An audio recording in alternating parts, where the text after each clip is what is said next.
Welcome back inside Melbourne Ball Park as we get set for Game 2 of this doubleheader. It is a chance for the Aces to get back on track. A big crowd in Game 1, and we're expecting a fun-filled Game number 2 and order restored because the Aces are once again now the home team here at MVP.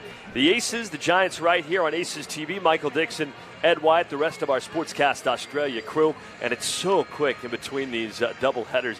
It just feels like you don't have time at all to think. And you and I haven't even written our lineups in yet, but we're going to go ahead and try and call this game as best we possibly can. Well, Michael, a little peek behind the curtain. Why don't you tell the folks what you've been doing? Well, let's first do this, and then we'll get to that. We've got the Vibrant Services weather report. 16 degrees. It is cold. I went for a walk between games. It's definitely chilly out there.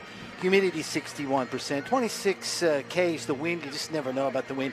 Chance of rain 0%, but we know what that means in Melbourne. That doesn't mean much because there always could be a little bit of drizzle. But quickly, you had to run down, do some stats, get some stuff out on social media, and then get ready for this one. Yeah, and I knew I was in some trouble when I was still in the office and heard the umpires introduced, and I was like, yeah, well, we got to go. So they do a great job of getting from point A to point B. It's 7:40, which means just about 35 minutes in between the end of Game 1 and the start of Game 2. Lewis Thorpe on the mound for the Aces. The big kick and a pitch home, and we're underway. Officially, it's 7:40, and Nick Ward is the third baseman leading things off. So Lewis Thorpe, he has been outstanding this year. He's been outstanding in his ABL career, the former major leaguer, and another chance to see him here at MVP. Pitching against the Adelaide Giants for the second time this season. He tossed 5 innings, gave up a couple of runs, no walks, 8 strikeouts his first time 3 weeks ago. That was before the... We'll set the lineups for you in just a second here because they have been changed slightly. And a pitch on the outside corner called the strike. It is 2-1. We'll set the lineup for you. Aces wise, Jimmy Kerrigan continues in left field, Aaron Whitefield in center, and Zion Bannister in right. So outfield remains the same. A little bit of change in the infield. However, Jared Dale moves from second to third. Robbie Glendenning stays at short. George Khalil comes in. He will play second base. Greg Bird remains at first. And Mitch Edwards behind the plate for this game, taking over from Declan Spears. 3 balls and a strike. That's way up and in. And Thorpe did not walk a Giant his first go-around against Adelaide, and he walks Ward to begin things here tonight. So 1 on, nobody out, and that'll bring up right fielder Liam Spence. Yeah, Spence getting moved around a bit, playing the infield, moved to left field. Now he's in right field tonight. So Adelaide's got Ward leading off. He's on first. Spence followed by then Rickson Wingrove at first. Quincy Lattimore in left. Hendrik Nava moves from catcher to DH. First pitch, and that is lined into right field. Bannister coming in, and he's there to make the catch, so Liam Spence retired. Hard hit, but an important out, number 1. Ward back to the back. Here comes Wixon Wingrove. So Adelaide now 16-10 in sole possession of the top spot in the ABL. Melbourne is 14-12 after that 2-1 win for the Giants in Game 1. The Giants, through the swing from Hendrik Nava, leadoff home run in the 5th inning. That was the difference in the 2-1 game. It was tight. Giants won Game 1. Melbourne won Game 2. The Giants have won Game 3 of this series, and here is Game number 4. 1 on, 1 out. And a pitch called a strike at the knees on Rickson Wingrove. Now 18 RBIs for Wingrove. 3rd most in the ABL.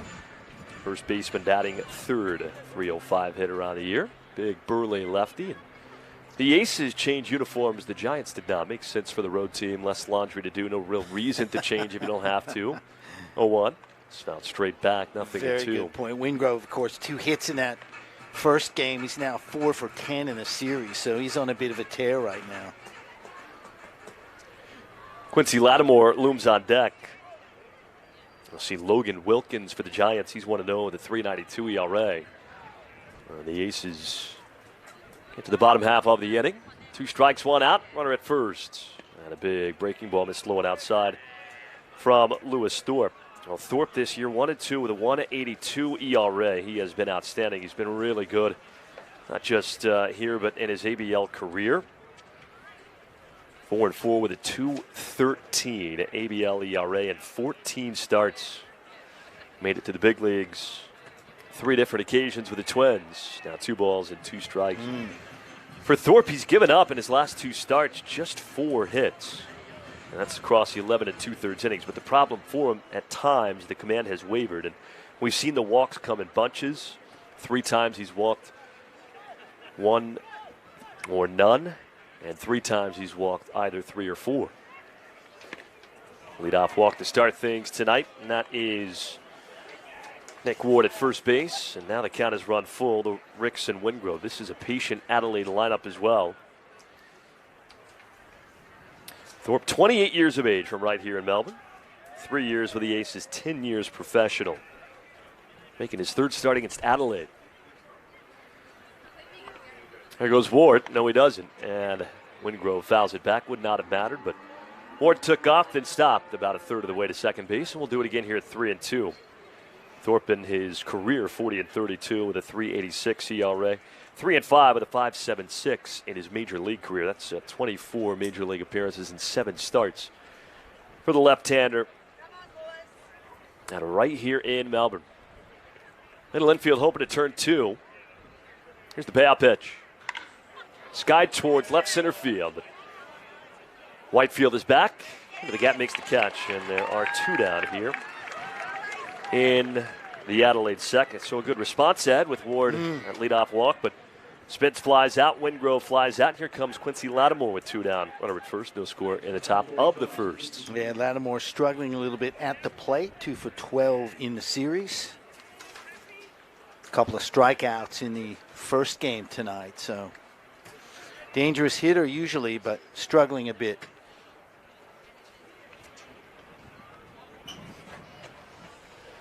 First pitch. And it's inside, ball 1 to Quincy Lattimore. Lattimore closing in on 2,000 professional games. That's far more than you or I ever played in, Ed. It's unbelievable, isn't it? You got the overshift on, 3 on the left side. We've seen a lot of overshifts in this series from both sides. And Thorpe with a toss back to first base.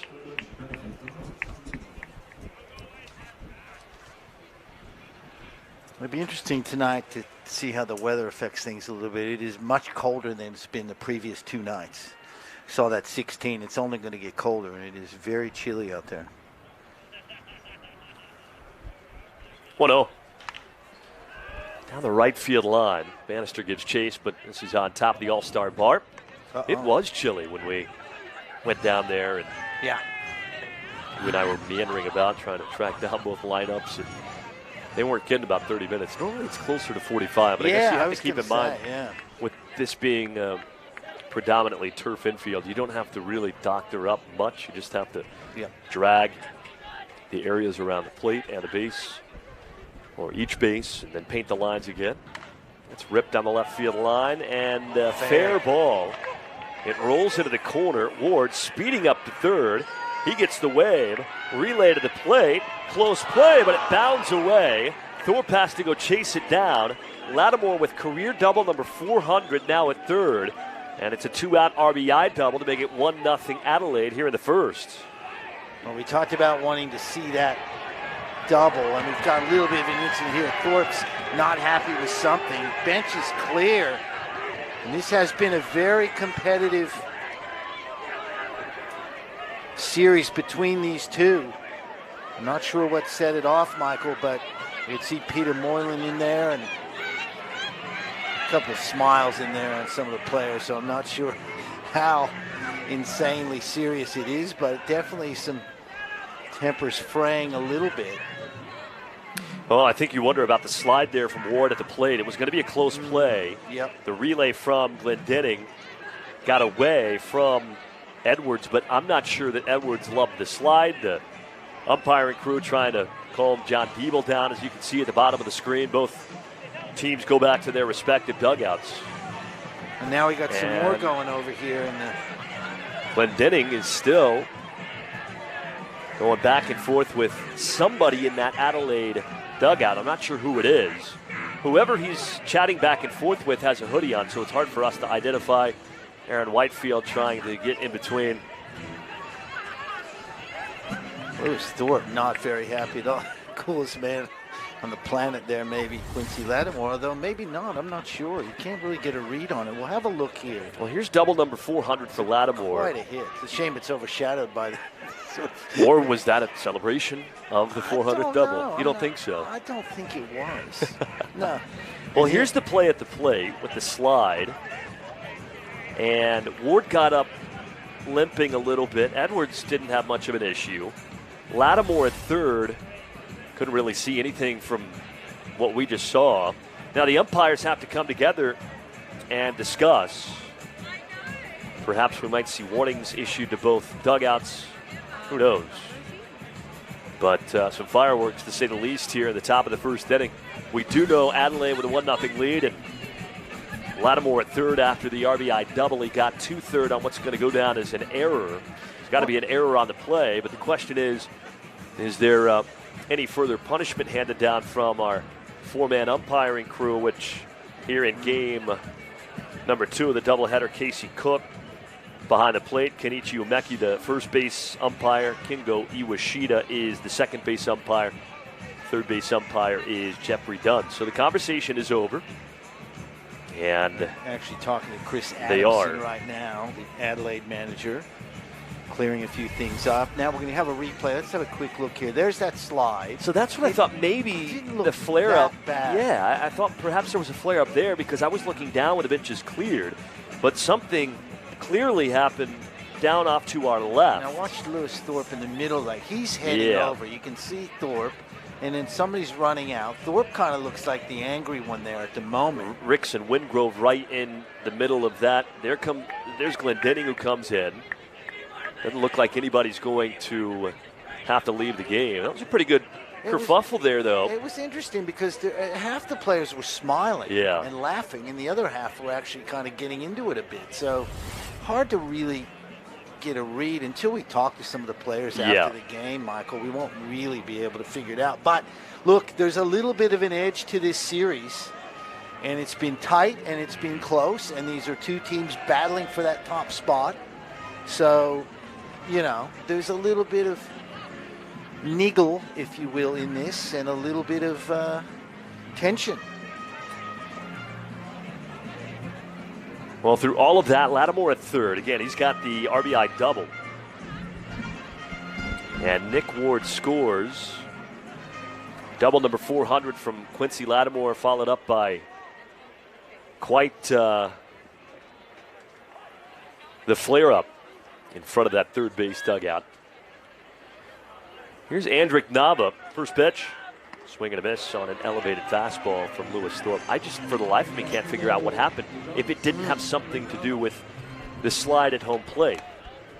And clearly, I don't necessarily think it did. Now, that doesn't mean that something wasn't said or something didn't happen as a result, but swing and a miss there from Thorpe.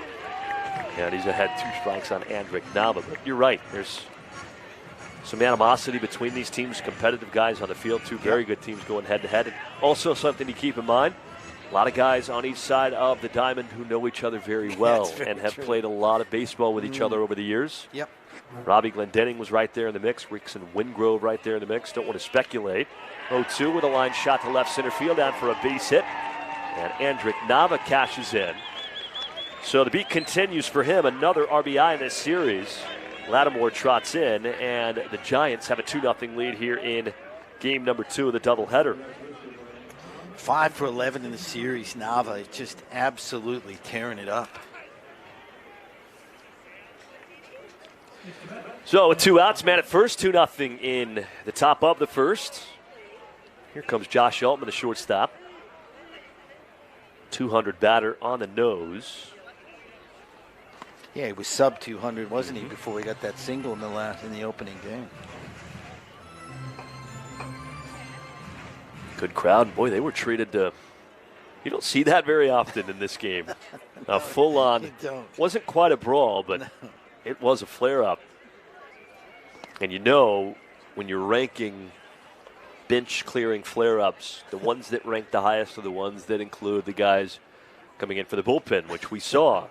Christian James and company down that right field line came in.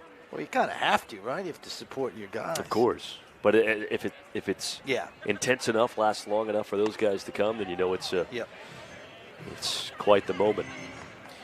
So through all of that, though, it's 2-0 Adelaide, and the Ace is playing from behind here in Game 2. It's not a place you necessarily want to be, but still plenty of baseball left.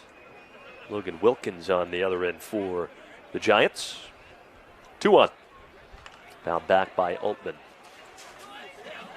Tough 2 for Lewis Thorpe after he walked Nick Ward to begin things. Gives up the RBI double and then the RBI single. Luke Wilkins, beg your pardon. He's been around for a while, Luke Wilkins. Remember him from Sydney. 2 balls, 2 strikes. Here's the pitch. Skips in. And that'll give Nava a head start at first. But you get the flyouts from Spence, Wingrove, perhaps a chance to get through the first inning unscathed. And 2-out RBI double from Lattimore. 2-out RBI single from Andrick Nava. And the inning continues. 3 balls, 2 strikes, 2 outs, 2-0 in the top of the first. Here's the pitch. Swing and a foul tip straight back. We'll do it again. Long inning to start this is second game of a doubleheader. Adelaide won the first game 2-1. If you're just joining us, it was a 7-inning game. This one's slated for 9. We'll count 2 outs. We'll do it again. Altman fouls off an elevated fastball.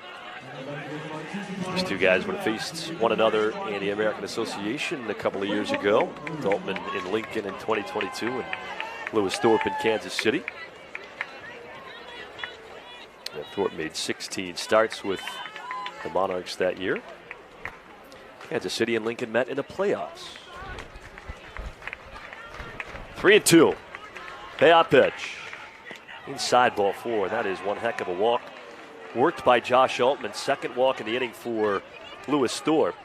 And the frame continues. Kendall Simmons, now the 7th Giant to the plate here in the first inning. Your point that you brought up in the previous game about these Adelaide hitters being patient, really on display here in this inning here.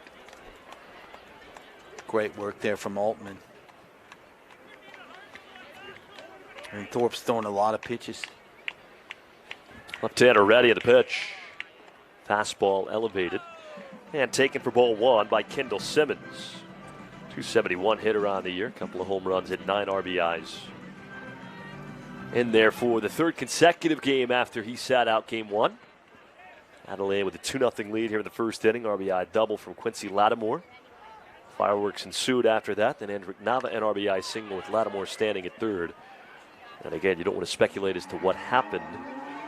We'll know more and can talk more about it tomorrow, but tempers flared in a big way. And that is certainly one way to get game 2 of this doubleheader underway. As if we hadn't already seen enough. I don't usually see it in the first inning. No, you don't. Here's the pitch. Called strike number 2. Good pitch. Trying to put Kendall Simmons away and keep the Giants to 2 runs here in the first. Thorpe has not faced many situations like this in his ABL career. He has, for the most part, been spotless. 1-2. Outside, 2 balls, 2 strikes. Yeah, that's a really good point, and especially in the first inning, right? Really gets behind here. There's allowed a couple of runs in this first inning. He had allowed just 6 earned runs in 23 2/3 coming in. Count even, 2 balls and 2 strikes with a couple on, 2 outs. And a pitch. Lifted foul. And we'll do it again. Lewis Thorpe, high strikeout guy. We talked about this in game number 1 with Lachlan Wells, and he just wasn't missing bats. And you could tell he wasn't 100% himself because of that. We haven't seen many swings and misses against Lewis Thorpe so far tonight. Been tough for him to put some of these guys away, and it's been a long inning as a result. We'll do it again now. 2 balls, 2 strikes. Just hanging in there. Just in the story of this night. Adelaide staying alive, fouling things off, working walks.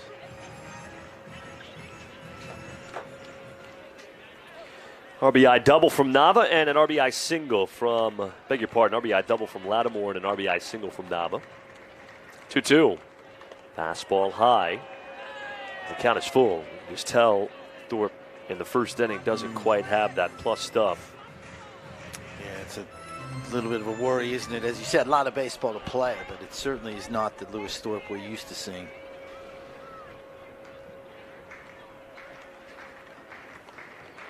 Another full count pitch. Called strike 3, and Simmons down looking. So Lewis Thorpe limits the damage to 2 runs, 2 hits, 1 error, and 2 left on base in an eventful, just put it that, top of the first inning. We go to the bottom half. Adelaide 2, and the Aces coming up.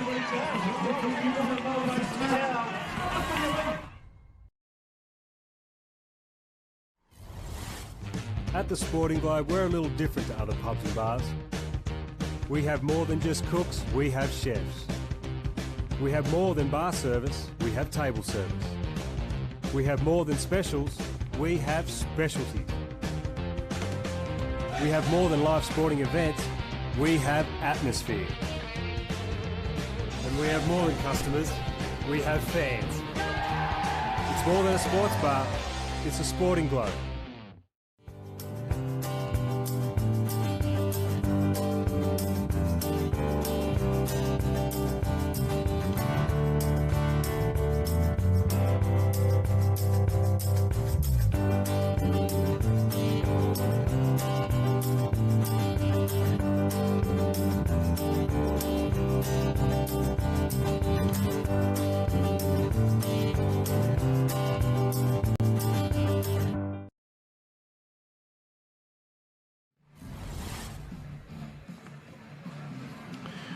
Welcome back to Melbourne Ball Park. Bottom of the first inning. Aces already behind 2-0 after a eventful, strange first inning that saw Adelaide get a couple of hits. But there was a bench clearing scrap, and Lewis Thorpe working pretty hard as that young man heads back with some food. And the Adelaide Giants get ready to face the Aces. A little bit of a change for Adelaide in the field. Quincy Lattimore's in left. Cade Fergus center. Liam Spence moves over to play right field. The infield, Nick Ward at third. Josh Altman at short. Kendall Simmons stays in and plays second again. Rickson Wingrove continues at first.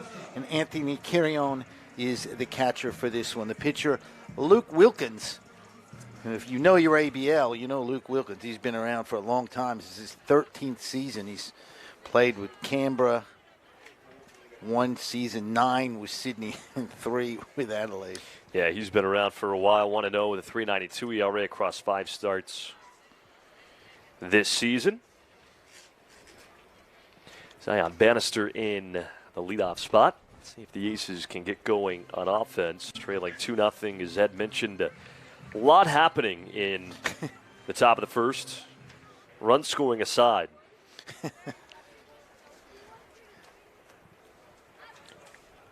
Here's the 0-2. Hit high over towards the right side of the infield, and it's indeed the second baseman, Simmons, who makes the catch. And there's 1 out in the bottom of the first inning. Simmons been busy busy evening. He was very busy in that last game in the field. Starts off here in the first inning by making the first put out.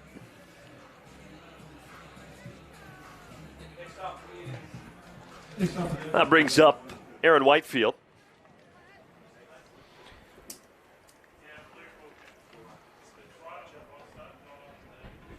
Whew.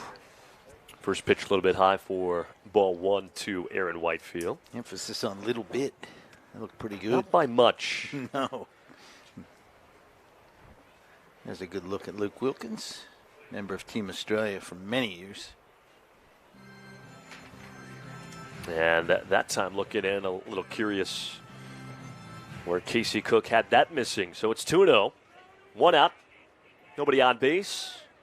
2-0 Adelaide here in the bottom of the first.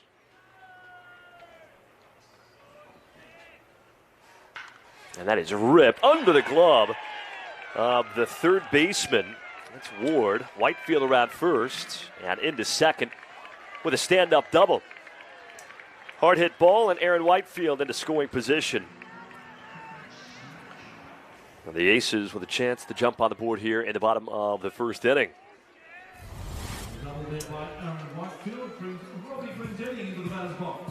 That's ripped down the line. Really no chance for Ward to get that. And then Lattimore has a little trouble getting out of his glove. He wouldn't have gotten Whitefield anyway as Robbie Glendenning steps in now.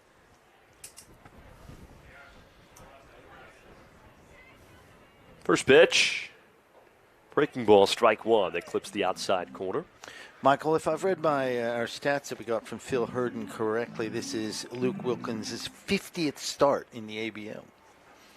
So that's pretty impressive. A lot of milestones. We had the 400th double from Lattimore. That's 400th career double. He's approaching 2,000 career games.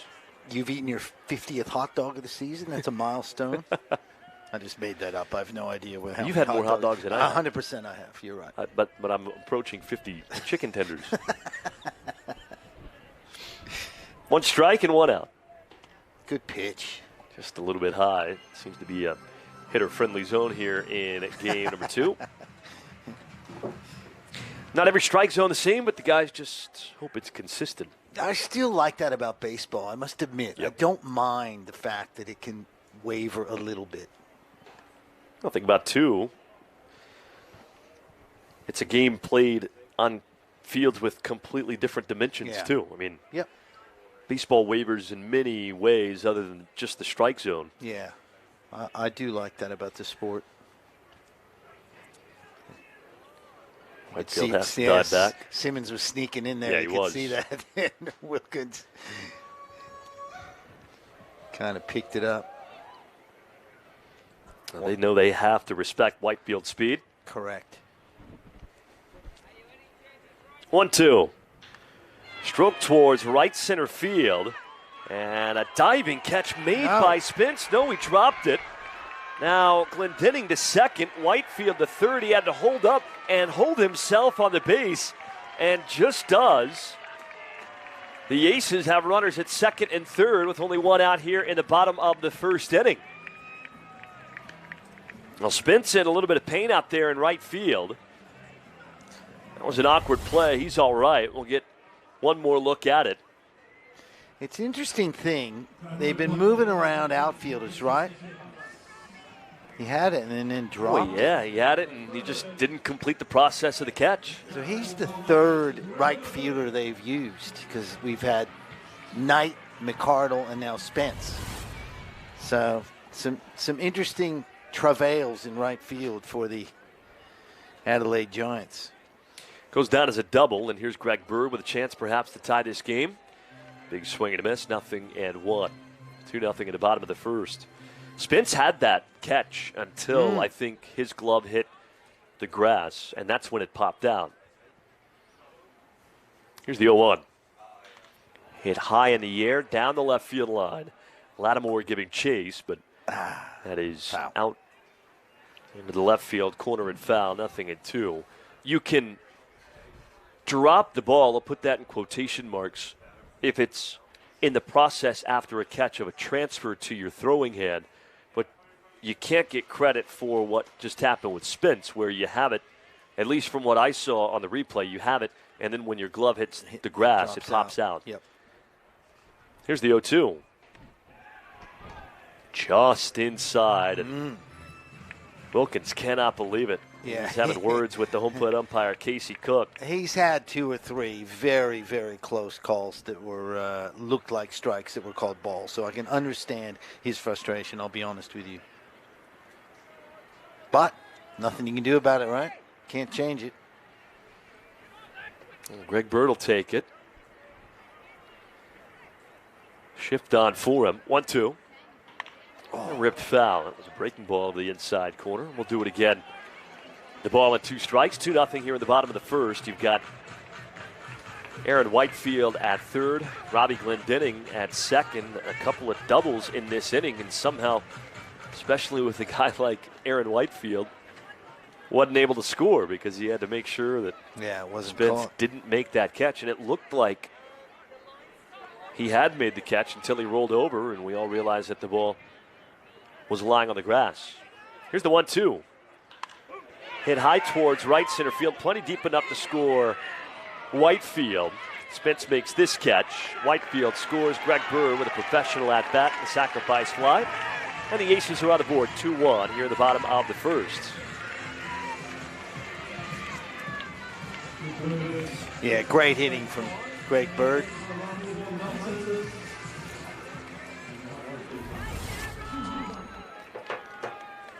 Not trying to do too much.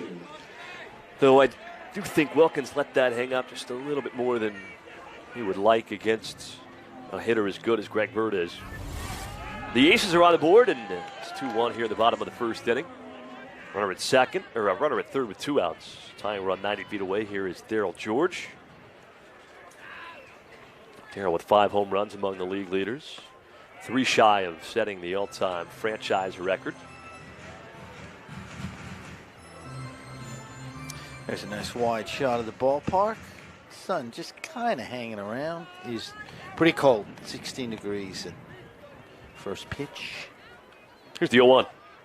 Bounce straight back, and it's 0-2.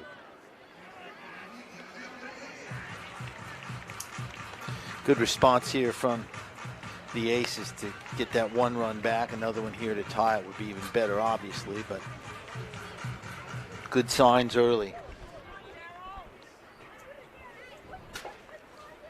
2 strikes and 2 outs to Darryl George.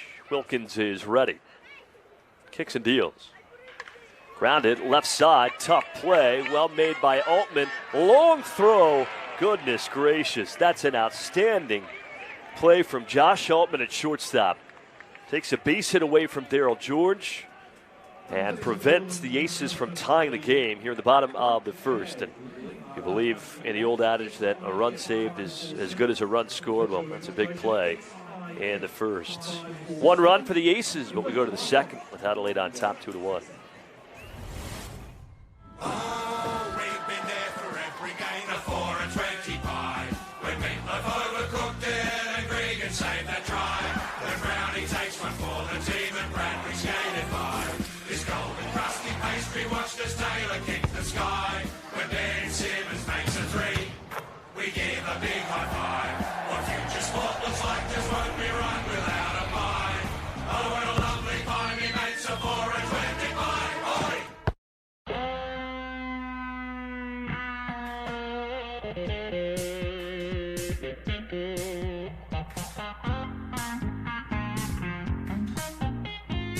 One Love is there for the moments with the people you love the most. To share the highs and the lows together. It's the one for all people, all times, and all places. Brick Lane's One Love Pale Ale. It's the one for all. At U Blinds Australia, it's our great low prices that make the difference. In our end of summer Aloha clearance sale, save from 30% up to 50% off our range of blinds, shutters and awnings. U Blinds Australia, more value for you. Welcome back to Melbourne Ball Park. Melbourne Aces baseball is powered by Business Network International. BNI International is flourishing across Melbourne's west and Geelong. Local businesses, including the Aces, join BNI for professional development, networking opportunities, and to increase business prospects. Find your local BNI chapter to tap a wealth of resources and join a winning team. Well, the first pitch is low to Anthony Curione, leading off here in the second. Curione, Fergus, and Ward. 2-1 our score. Job well done by the Aces to get a run back after Lewis Thorpe allowed a couple with 2 outs in the first. Didn't see Curione in game 1 of this doubleheader, but here he is in game 2. We saw him in the second game of the series. That was last night. He went 0 for 3 with a walk and a run scored. I guess we did see him in game 1 as well as a pinch runner. We did not see him in the starting lineup. But the Giants have done quite a bit of mixing and matching with their lineups and defensive alignments through the first 4 games of this series. Kirion Fergus Ward 8-9-1. And Lewis Thorpe back to work after a lengthy and laborious top of the first. Kieran, another one of those Phillies players, originally from Canada, from Quebec. Played at Lamar, which is in Beaumont, Texas. It's a long way from Quebec to Beaumont, Texas. Long way from Australia. Long way from here, yeah, as well, to Beaumont. It's true. Beaumont just outside of Houston, down there in southeastern part of the state. 3-2 the count now to Kirion. Kirion hitting just north of the Mendoza line at 206. It's funny, even though the sport has changed so much and there's greater emphasis on home runs and walks as opposed to singles, and batting average not nearly as important as it once was, but still, through all of that, we have not adjusted the Mendoza line. It's still 200. Even if the collective batting average across the sport continues to go down, and it does, the Mendoza line remains the same. So the standard, still tough. Why don't you make that your mission for the next few years? Get sounds that like changed. Sounds like I get write like a thesis on that. Where should we put the Mendoza line now that? I love it. Here's the payoff pitch, out right back. Went too far away from us if there was no netting. Nah, that would have come right back here.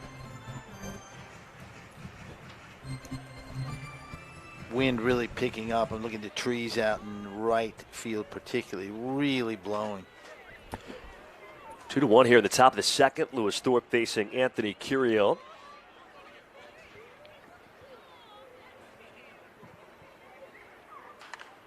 And this is skied. Kind of play off to the right. It's just been tough for Thorpe to get that swing and miss strike 3. Yeah, they have just fouled so many pitches already. He's up to 43 pitches home. Did have a couple of walks in that first inning, but it didn't feel like he was overly errant. And there's a pretty called strike 3. So back-to-back strikeouts for Lewis Thorpe. Simmons down looking to end the first, and Kirion down looking to start the second. And this is a perfect view of a perfect pitch thrown by Lewis Thorpe. Yeah, great pitch. So 1 out with nobody on base. Kate Fergus, the center fielder, stands in from the right side. He's had a nice little series, Fergus. 3 for 6. Couple of walks. Just a pesky guy at the bottom of the order, huh? Absolutely. Didn't play in the last game, or came in as a defensive replacement late, but didn't start the previous game tonight.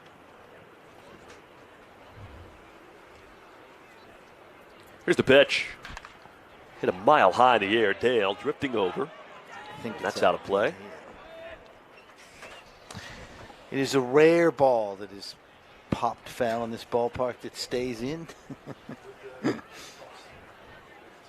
There is a healthy chunk of foul ground around each base, each first and third base line, and not nearly as much down the lines, but more than you would traditionally see. Usually, you don't have that much foul ground as this ballpark does into the corner, but makes for a lot of interesting plays on high pop-ups and foul ground. It gives you the appearance, I think, that it's more playable than it actually is. Yep. 2-1. If that makes sense. This is skied. Just as the same this one pretty comfortably foul. That's... Oh! Gentlemen, just missed that. Sorry, no contract offered. I don't blame him, though. I'd rather him miss it than attempt to lean over the railing. Very smart. But if you try had to a make glove, the catch. Yeah. And a glove. There's some people in the party deck. Great place to watch a game. MelbourneAces.com.au if you want to be part of that party deck action. 2-2 the count. 1 out. And there's strike number 3. 3 consecutive strikeouts for Lewis Thorpe. All 3 Giants down looking. Simmons, then Kirion, and now Ferguson. Nice response here for Lewis Thorpe in search of a 1-2-3 second. Try and settle this game down a little bit. Yeah, absolutely. Wonderful response from Thorpe.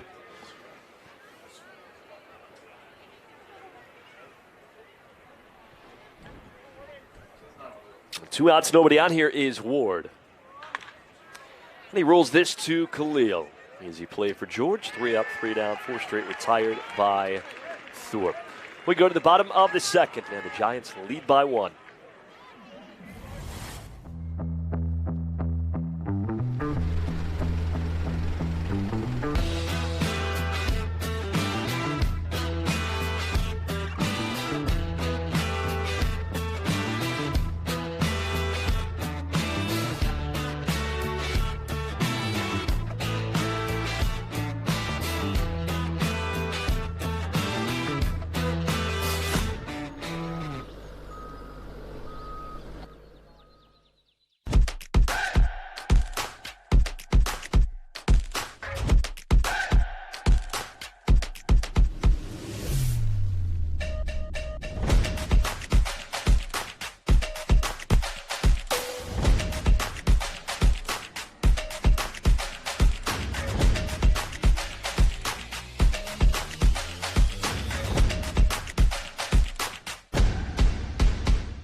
Well, Melbourne Aces baseball brought to you by Dasher and Fisher, beginning in 2017 with a vision to specialize in gins that speak of place and express Tasmania's remoteness with and untouched beauty. Taste the rich, fertile soils and pure cradle mountain snowmelt in every drop of Dasher and Fisher Tasmanian gin. I'm sure there will be plenty of Tasmanian gin that is had tomorrow night as we all prepare for the new year, and 2024 is officially upon us.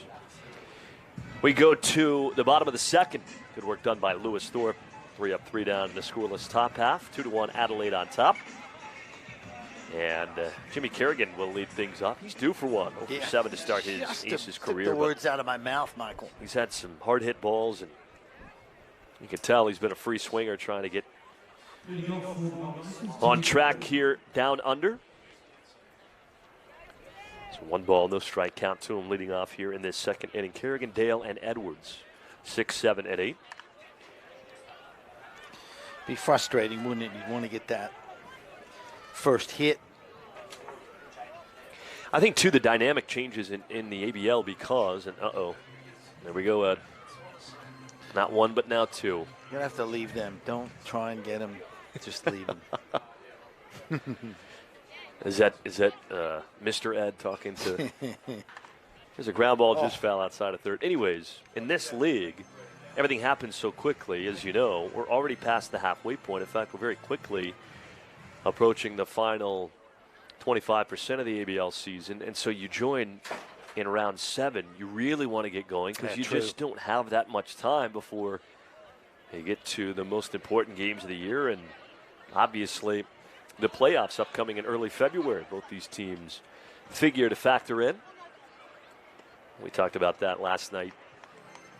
Mathematically, it would be tough for Sydney or Canberra to make a run and sneak in. Not saying it's impossible, but also perhaps reason for the ABL to think about first half, second half. I think it would work quite well in a league like this.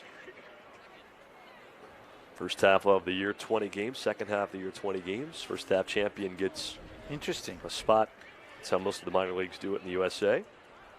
Helps try and keep things interesting throughout. Yeah, that's a really good point. Yeah, that does make sense. It's a 2-ball, 2-strike count. 2-1 here in the bottom of the second. Wilkins to Kerrigan.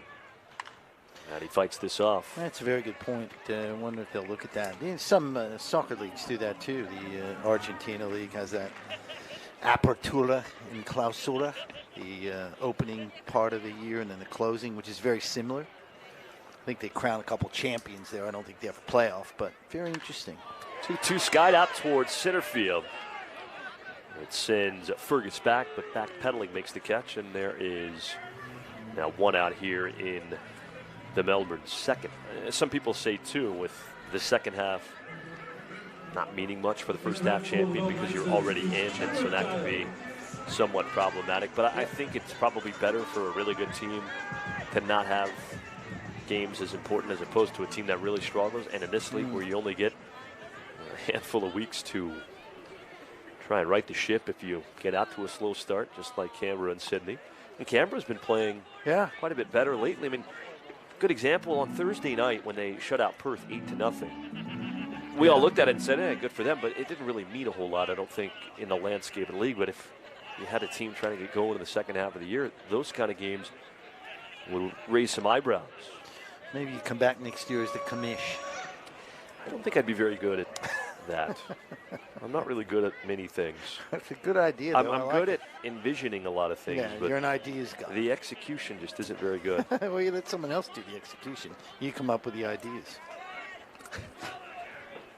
0-2 with one out. Right on right. And the pitch. Called strike three, and Dale knew it. That is Luke Wilkins at his finest. Last night, in later innings, kind of went back through the history, not full history of the Claxton Shield, because there's literal books written about that. But yeah, we were close. Anyways, and they award the Claxton Shield to the ABL champion, but there's so much history that goes way, way back in Australian baseball. It's interesting, actually, that they still call it that in a funny way, because this is a new league and a new setup. It's in one way, I think it's great. In another way, I kind of think you almost want to come up with a different thing. But I do admire and like the fact that they keep the history. I think that's important. High fly ball, playable. Altman back from short. And Lattimore in from left, who makes the catch. And both pitchers 3 up, 3 down in the second. We go to the third. The Giants still lead it by 1.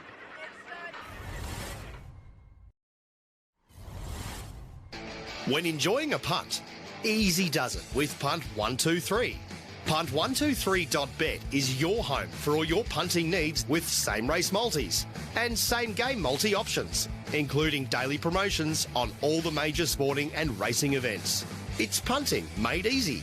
Get in the game with Punt 123. Visit punt123.bet or download the app today. Gamble responsibly. If gambling becomes an issue for you, call 1-800-858-858. At the Sporting Globe, we're a little different to other pubs and bars. We have more than just cooks, we have chefs. We have more than bar service, we have table service. We have more than specials, we have specialties.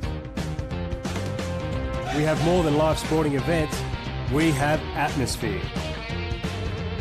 And we have more than customers, we have fans. It's more than a sports bar, it's a Sporting Globe. At Ublinds Australia, it's our great low prices that make the difference. In our end of summer Aloha clearance sale, save from 30% up to 50% off our range of blinds, shutters and awnings. Ublinds Australia, more value for you. Welcome back to Melbourne Ball Park. Adelaide Giants leading the Melbourne Aces 2-1. Just a reminder, for the first time since 2017, Team Australia playing right here in Melbourne. Don't miss your chance to catch the country's biggest stars. 2-game exhibition series against the KBO's Hanwha Eagles right here at Melbourne Ball Park. For more information, visit melbourneaces.com.au. That is going to be sensational. Well, Lewis Thorpe was good in the second. He's retired 4 in a row. 3 of those via the strikeout. And after a rocky start, it looks like he's settling in. Khalil backing out. And Bannister calls him off, 1 out in the top of the third. So Liam Spence retired with a fly out to right for the second time tonight. If you're just joining us, 2 runs in the first. RBI double from Quincy Lattimore, his 400th career double. Hendrik Nava then an RBI single made it 2-0. Rickson Wingrove drawing the Boo-Birds after that benches clearing incident in the first inning that happened between the double. And now Wingrove lays down a bunt and gets past Thorpe. And Wingrove with a cheeky bunt is aboard at first. Not exactly the fleetest of foot, but he puts that down and gets under the glove of Thorpe. Adelaide bench just erupted when that happened. And I'm sure Thorpe is probably steamed about that one. I don't think that the bunt and the first inning situation unrelated. That just adds to the intrigue here in Game 2 of the doubleheader. Overshift on for Lattimore, who again had that 400th career double in the 2-run first inning, and it was in between the Lattimore double and the Nava single that we had a bench clearing incident off to the third base side. We're still not really sure what sparked it. We know who was kind of in the middle of it. There's a ground ball to third. This might be 2. They go 5, 4, 3, and that'll draw a huge cheer for the folks here at Melbourne Ball Park. Well, the tension's raised just a little bit, and the fans are involved even more so after the bunt from Wingrove results in a 5-4-3 double play that Lattimore hits into. And a great turn from the Melbourne infield to get through the top of the third unscathed. We'll go to the bottom half, 2-1. The Giants on top.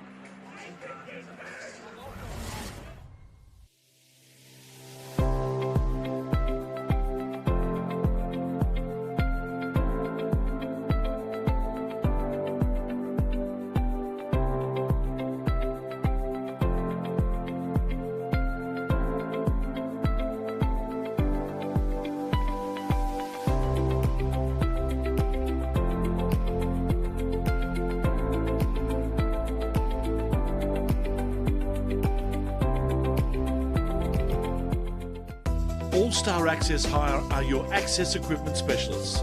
We have an extensive range of state-of-the-art equipment and we pride ourselves on delivering outstanding customer service. We have the youngest fleet of equipment in Victoria and we are consistently adding new machines. We get to know our customers and form partnerships with them. This video is of our partnership with the Victorian Government at Reservoir Station. All-Star Access Hire are proud sponsors of the Melbourne Aces and our All-Star Bar. Back for the bottom of the third, and the folks are really getting into it. They let Rickson Wingrove hear it after Wingrove was involved in that benches clearing incident in the first. He then bunts himself aboard, only for Lattimore to bounce into a 5-4-3 double play right behind him. So we've seen a lot already here in Game 2. 2-1 as we go to the bottom of the third, and George Khalil leads off with a swing and a miss on the fastball from Wilkins. Khalil started, of course, the opening game of the series on Thursday night. It was 0 for 3 with a walk and a strikeout. 0-1. Swing and a miss on a high fastball once again. We've documented the fact that he hits better on the road than he does much here better, at home. yep. So that's the Aces as a team, though, too. Well, true. The numbers have been better on the road than they have been at home. Yep. Granted, they played 3 consecutive weeks on the road as they got hot, so it's not necessarily rocket science to figure out why. But the hope is that they can continue that, and we saw quite a bit of it in Game 2 of this series. They had chances in Game 1, just couldn't cash in. Exactly. Fell behind 2-0 in the top of the first, got a run back on the sac fly from Greg Bird. It's 2-1 here in the bottom of the third. And Khalil steps out, 2 balls, 2 strikes. There's Birdie. And the Brains Trust to the left. Graham Lloyd, Peter Moylan, John Diebel.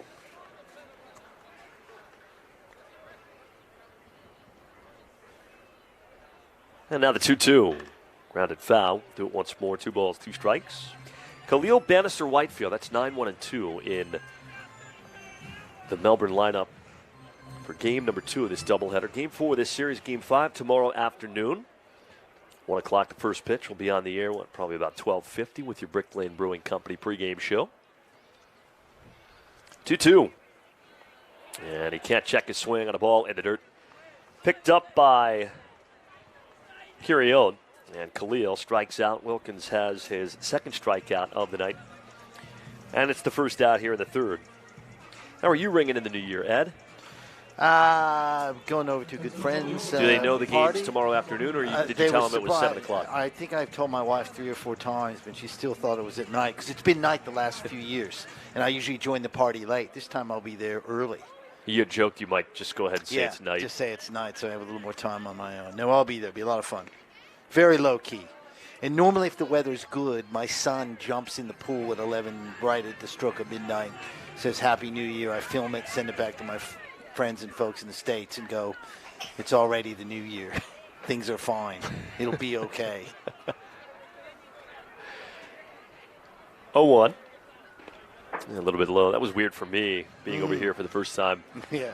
And having a summertime Christmas, but also being basically a full day ahead. And yes, I was getting on Christmas Day, Merry Christmas Eve family group text. Yeah, no, it is funny. Here's the 1-1. And a ground ball pulled foul. The other one's birthdays, right? So Facebook goes, it's Jim's birthday, but it's in the States. But that makes you look like a good friend, like you're on top of things. Well, that's the thing. Do you get in early? Yeah, I don't know. It's a weird one. What's your birthday, Ed? March 2nd. That's my dad's birthday, is that believe right? it or not. Yeah. He must be a good man. Very good man. I'm March 30th, so 4 we weeks go. after. Oh. High fly ball out towards right field. Spence is back, but it gives way to Fergus, and Fergus makes the grab, 2 outs. You ever heard about the birthday paradox? No. So it's the idea that statistics tell you all you need is a collection of 22 random individuals for there to be a 50% chance that 2 people share the same birthday in that group. Wow. And it's a paradox because when you think about it, you think there's no possible way. But when you look at how birthdays and individuals are distributed, it's a classic statistical model that gives you an idea of that curve. So there's the birthday paradox. Did not know that. I will look that up tonight. So if you took the folks in the party deck, for example, let's say there's 50, 40? There is a very, very, very good chance that 2 people up there share the same birthday. Even though there's 365 days out of the year, there's still a very good chance that people up there share the same birthday. Wow. Can we get a sponsor for that segment? That's very interesting. It is. I'm going to look that up. Here's Aaron Whitefield, doubled and scored in the first inning. And now behind the count, 1-2 with 2 outs. Good work done by Wilkins, who is now retired 7 in a row after the double from Glendenning that looked like a catch in the glove of Spence until he hit the ground with it, and it popped out of his glove. Kind of ball and 2 strikes, 2 outs, 2-1 in the bottom of the third. Swing and a miss, Whitefield down on the third strikeout from Wilkins. He has retired 8 in a row. We go to the 4th, and Ed Wyatt takes you through the middle innings. Adelaide with a 2-1 lead. When enjoying a punt, easy does it with Punt 123. Punt123.bet is your home for all your punting needs with same race multis and same game multi options, including daily promotions on all the major sporting and racing events. It's punting made easy. Get in the game with Punt 123. Visit punt123.bet or download the app today. Gamble responsibly. If gambling becomes an issue for you, call 1-800-858-858. At the Sporting Globe, we're a little different to other pubs and bars. We have more than just cooks, we have chefs. We have more than bar service, we have table service. We have more than specials, we have specialties. We have more than live sporting events, we have atmosphere. And we have more than customers, we have fans. It's more than a sports bar, it's a Sporting Globe. At U-Blinds Australia, it's our great low prices that make the difference. In our end of summer Aloha clearance sale, save from 30% up to 50% off our range of blinds, shutters and awnings. U-Blinds Australia, more value for you. Welcome back to Melbourne Ball Park. Shots of the party deck here on a cool Saturday night. Melbourne Aces and Adelaide Giants going head-to-head. Ed Wyatt and Michael Dixon with you, and Lewis Thorpe continuing on the mound, and he will face Andrick Nava, the designated hitter, Josh Altman, the shortstop, and Kendall Simmons, the second baseman. There's a slow roller towards short. Could be tricky. No, piece of cake for Robbie Glendenning. One away. So really quickly, just to finish this off, talking about the birthday paradox, the idea that 23 is the statistical significance that you need for a random collection of 23 people to share the same birthday, and it sounds crazy, but it's not. It's actually it's simple math. And I told you going to break that a baseball roster is actually a pretty good example of this. And 23 is the number that both teams can carry in this series because of the doubleheader and the 5 games altogether. So sure enough, a collection of 23 Adelaide Giants. We have a shared birthday between Lachlan Wells on February 27th and Jason Lott, February 27th. Wow. There you go. Professor Dixon. Professor of Statistics. I don't know why that fascinates me as much as it does, but I will tell you, I've never heard of that, so I'm actually intrigued by it. Here's Josh Altman, the shortstop. Walked his first time up. Count is 1-1. That one's high. 2 balls, 1 strike. 2-1 lead for Adelaide. Top of the 4th. Second game of a doubleheader. Adelaide won the first 2-1.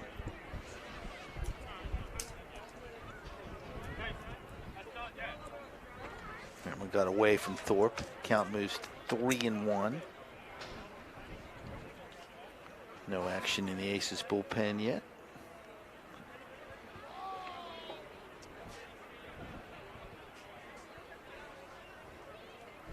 There's a 3-1 pitch. It's high and inside. Second walk of the night for Josh Altman.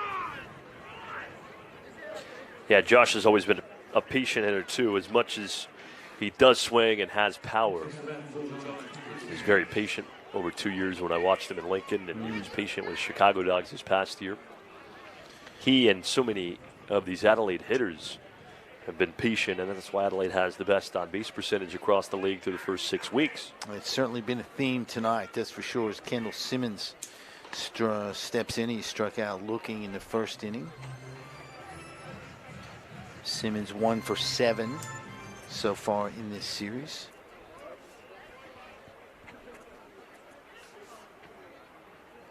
Altman on first, 1 out. 2-1 Giants lead. Back goes flying into the net as Simmons fouls that back.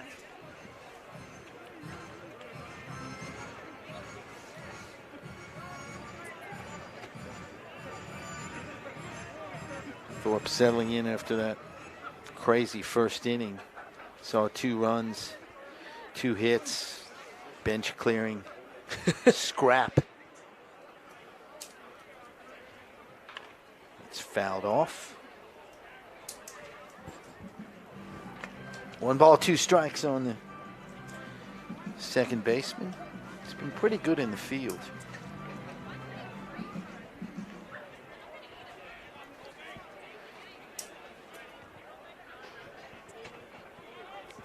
Top of the 4th inning.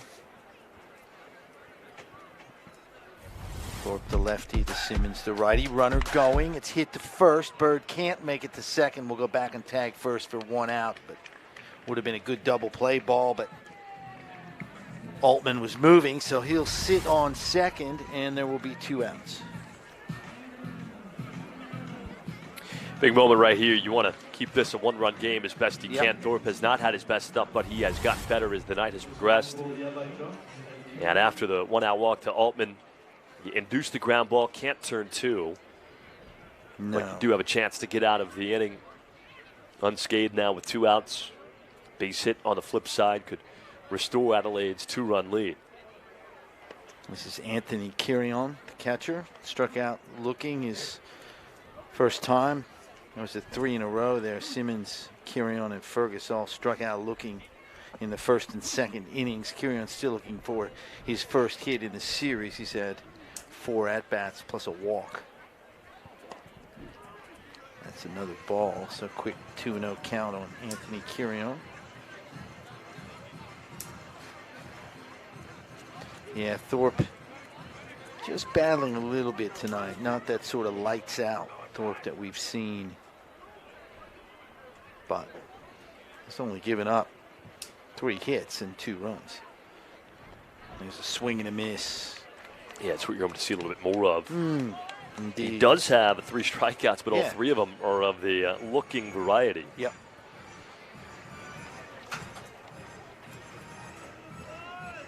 And as we said, kind of a strange first inning.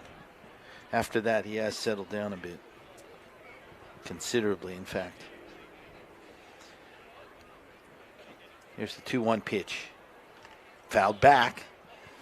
Thorpe battling it back to 2-2 now.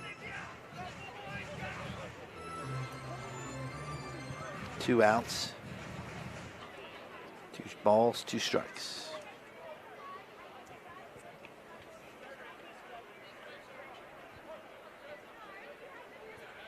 Altman's on second. Got a big lead here. Might even take off. We'll see. Doesn't swing and a miss. Got him.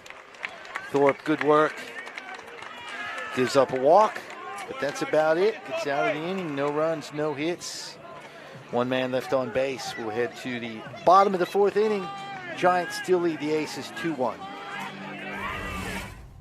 Oh, we've been there for every gain of 4 and 25. When Meatloaf overcooked it and Gregan saved that try. When Brownie takes one for the team and Bradbury skated by. This golden crusty pastry watched as Taylor kicked the sky. When Ben Simmons makes a 3, we give a big high five. What future sport looks like just won't be run without a pie. Oh, what a lovely pie, me mates are 4 and 25. Oi! There's an unseen thread woven into the fabric of all Australian homes. It's our way of life. Sun-kissed days, afternoon storms, and memories shared with those we love. It's messy, but you bet we make it work. In the end, it's the simple things that make an Australian home home. And what did the trick then? It still does the job now. Hills, Australia's trusted clothesline since 1945. Welcome back to the ballpark, Melbourne Ball Park in the western suburbs of Melbourne. There's a nice wide shot of the field. You're seeing it for the first time. It is a grass outfield. It is a artificial turf infield, sort of painted green to make it look like grass. There's Josh Altman at shortstop tonight for the Giants. Still just a 1-run game. How big does that play he made to end the first inning loom? That was one of the best defensive plays we've seen all year to get Daryl George. Yep. It was an outstanding play from Josh Altman. Luke Wilkins continuing on the mound. He'll face Robbie Glendinning, Greg Bird, and Daryl George. So 3 solid Aces hitters here in the bottom of the 4th. And here is Robbie Glendinning, doubled in the first inning.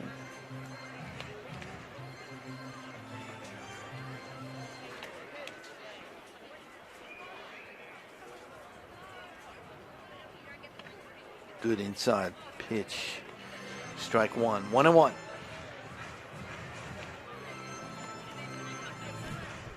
These two teams very evenly matched.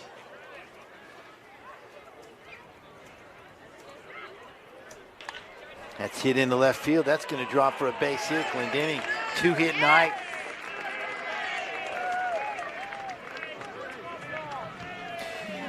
Yeah, Glendinning really swinging it well.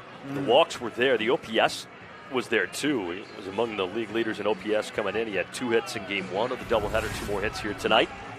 Just a smooth, easy swing. I'm telling you, he was steamed by those 2 called third strikes last night. He's absolutely said, I'll take matters into my own hands. Absolutely right.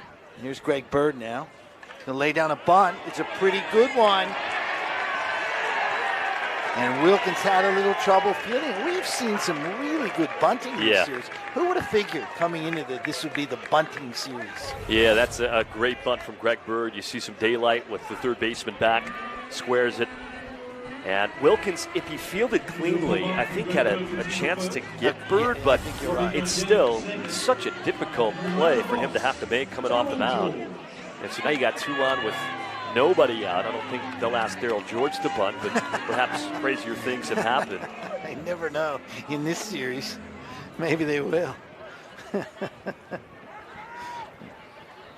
And Glendinning on second, Bird on first. No outs, as Michael just mentioned. And there is a bunt, and it's a pretty good one. George down to first. It's going to move the runners around. How about that? Yeah, I'm a little surprised. I didn't think they would actually ask Daryl George to bunt in that situation, but you got Jimmy Kerrigan coming through. You feel like Kerrigan's due. This would be a great time for him to come through. And it's another good bunt from Daryl George. Just punches it to the first base side. Both runners advance easily. And now base hit could give the Aces their first lead tonight, 2-1 here in the bottom of the fourth. That's a very good point you make, Michael, because, Daryl George has been red hot.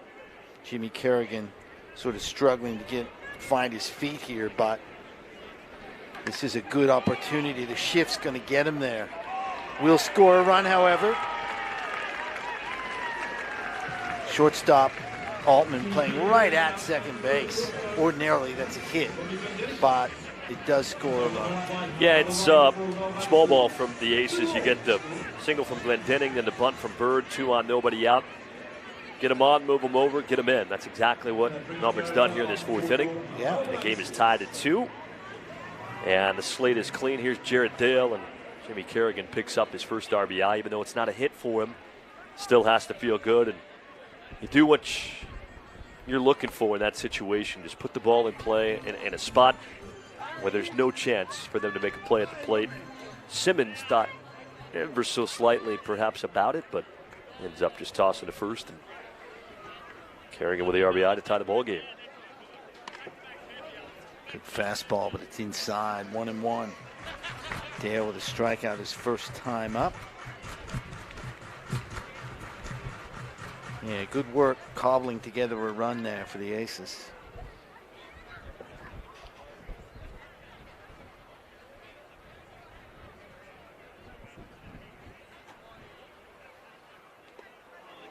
Swing and a miss, fooled on that.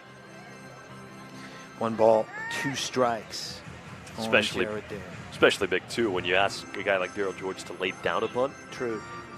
You really hope when you're sacrificing one of your more dangerous bats that you can cash in. And great bump by Daryl. Good work done by Kerrigan right behind him. And back to square one here in the fourth inning. That's going to be a tough play. And not going to be able to make it. Ward came over, was delayed a little bit by the runner. Bird in front of him, nothing untoward about it, but just sort of threw him off a little bit. So Dale save it first.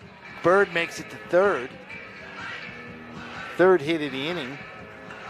5th of the night for the Aces against Luke Wilkins. Well, when I said in game 1 on an infield single, when you're hot, you're hot. Just roll that into game 2. Dale with another hit. Brings up Mitch Edwards, and that's hit well into right field. But Spence is there to end the inning. But the Aces do push a run across. And as we head to the top of the 5th, we are all tied up at 2 here at Melbourne Ball Park. Back after this.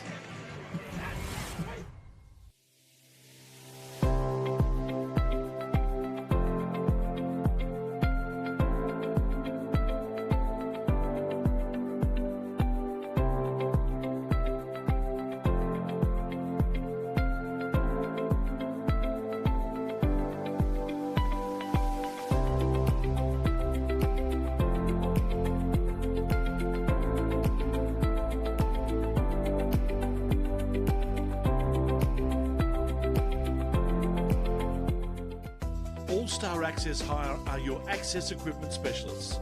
We have an extensive range of state-of-the-art equipment and we pride ourselves on delivering outstanding customer service. We have the youngest fleet of equipment in Victoria and we are consistently adding new machines.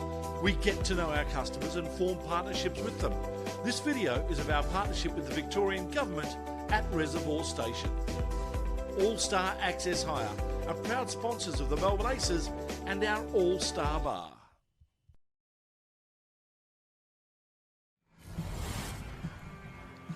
Welcome back to Melbourne Ball Park. We are all tied up at 2. We're heading into the top of the 5th. And the 5th inning is brought to you by Crew Fitness and Performance with a more than vision. What drives the Crew team and its members is a dedication to community and an eagerness to be surrounded by a personal growth culture. Stop into their location in Braybrook or Hoppers Crossing to see for yourself. Crew Fitness and Performance, a proud sponsor of the Melbourne Aces. Ed Wyatt, Michael Dixon with you from Melbourne Ball Park. Good crowd on hand tonight for game 2 of a doubleheader. First game won by Adelaide, another close one, 2-1, and we've got another barn burner going here as well. It's 2-2 headed into the top of the 5th inning. Lewis Thorpe remains on the mound for the Aces, and he will face Cade Fergus, Nick Ward, and Liam Spence.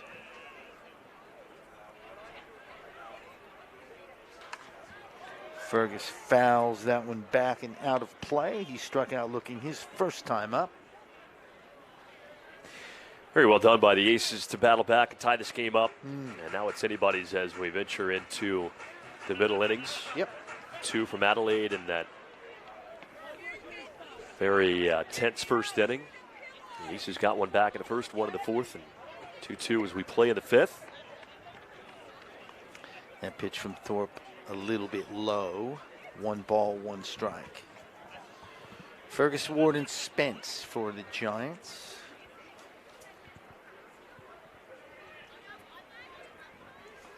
Good pitch. Strike 2, 1-2. Super competitive series between these two teams. They'll play one more tomorrow at 1 p.m.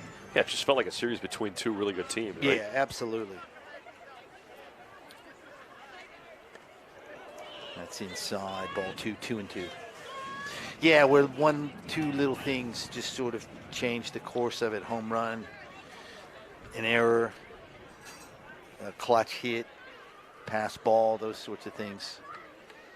And that often happens when teams are really evenly matched. Thorpe to Fergus, count is 2-2.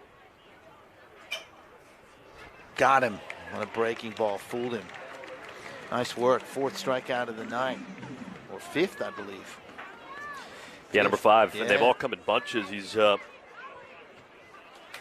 now picked up 5 strikeouts in the 6 times he's faced the bottom 3. Simmons, Kirion, and Fergus. Simmons with 1, and now Kirion and Fergus each with 2. First 3 were backwards Ks. The most recent 2 frontwards Ks. So you'd think that Louis settling in quite a bit. Didn't have his best stuff in the first inning, but he has gotten better as the game has progressed. And that's great news for an Aces team that has battled back with a run in the first and 1 in the 4th off a tough pitcher in his own right with Wilkins to tie this game up. Let's look at the bullpen. Here's Nick Ward. He walked and scored in the first inning, grounded out in the second inning. That's hit into right field for a hit. Nick Ward on with 1 out here in the top of the 5th. You would think that as they just fed Nick Ward a gummy worm at first base. I think that's what that was. Anyways, you would think that based on what we saw with Michael Brewer up in the bullpen late in game 1, that he would be the first out in game 2, and we have not seen Brewer in this series yet. There's Liam Spence. A couple of flyouts to Zion Bannister in right field tonight. He's 2 for 13 in the series.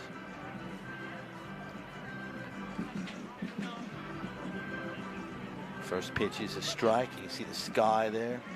Still maintaining a little bit of white or light from the sun, even though it's long gone at 9 o'clock Melbourne time.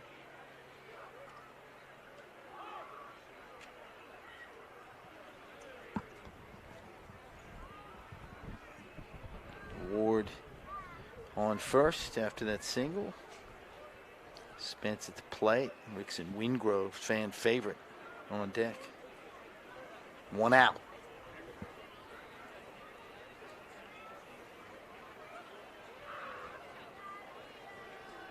Pretty big lead from Ward, but it doesn't go. That's hit towards the hole. Khalil, great play. Goes to first, makes the second out. Ward gets down to second. Great diving play by George Khalil. Yeah, it is a very good play from George Khalil. I thought in game 1 we'd see him here in game 2, get him a chance to get back in the lineup. And he's got a long way to go over to his left, and he's also angling back a little bit with the infield situated for a double play ball. So that is not easy for Khalil, and he makes it look easy. A big out, too. That gets by him. We got runners at first and third with one out instead. Runner at second, 2 outs in a 2-2 game. And we get the next chapter in the saga between Lewis Thorpe and Rickson Wingrove. Still getting some boos from the crowd after, we still don't know what, but seemed to be involved in that little scuffle in the first inning. We're not calling it a brawl. No, it wasn't. No. But there was a lot happening. It wasn't just one of those where you have players spill out, John at one another back and forth. Nah. There was a little bit of shoving. Yeah, there was. A little heat. Maybe some spit flying in faces. They don't seem bothered by it at all. Having a good time in those comfy chairs. And misses low. In fact, if you're down there in the corporate suite or third base side, you got a sterling look at that pitches clearing incident in the first inning. Yeah, good point. 2 balls, no strikes to Wingrove. Singled in the third with a little bunt single. Surprising from the big man.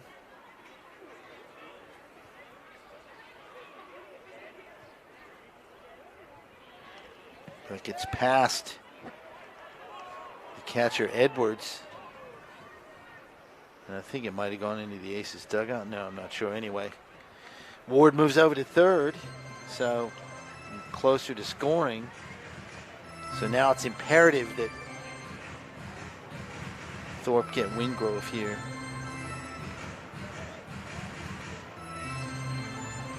Because you figure a base hit, base hit definitely scores a run. 3 balls, no strikes. Thorpe will be very careful here, you would think.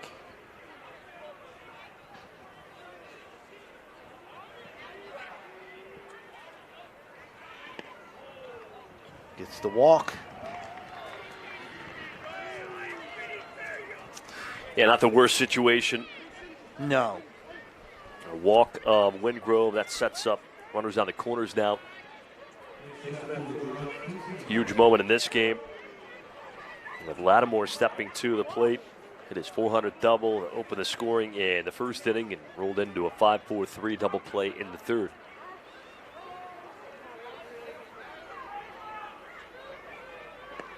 Good breaking ball. Fooled Quincy. Strike one. It's a big at-bat right here. 5th inning tie game. Runner on third.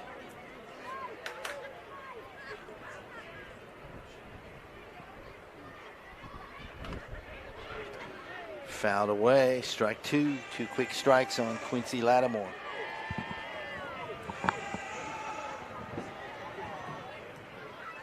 Nobody up just yet in the Aces bullpen. No. Thorpe is now past 80 pitches.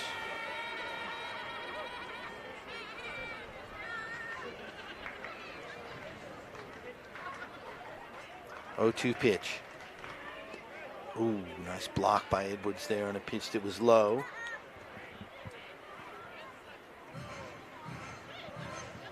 So 1 ball, 2 strikes. Thorpe trying to end this inning right here. There are 2 outs, runners on first and third. There is the Aces bullpen, but nothing really, not even really any serious stretching going on, to be honest. Looks like they're going to pinch hit more quickly than they're going to put somebody in the game. 2 pitch.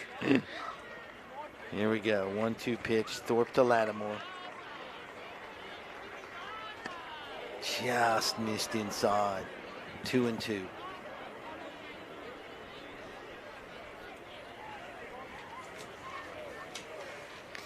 There's the Adelaide bullpen. Down the left field line. They don't seem to be in. They look even more chilled. Yeah.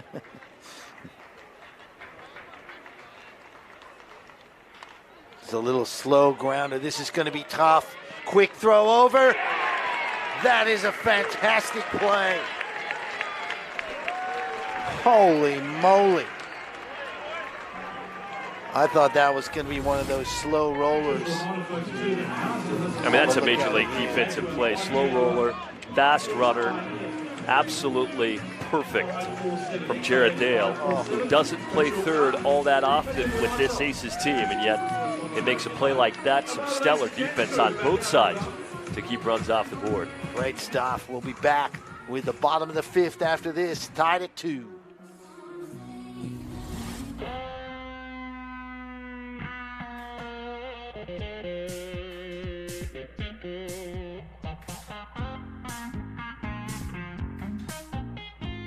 One Love is there for the moments with the people you love the most. To share the highs and the lows together. It's the one for all people, all times, and all places. Brick Lane's One Love Pale Ale. It's the one for all.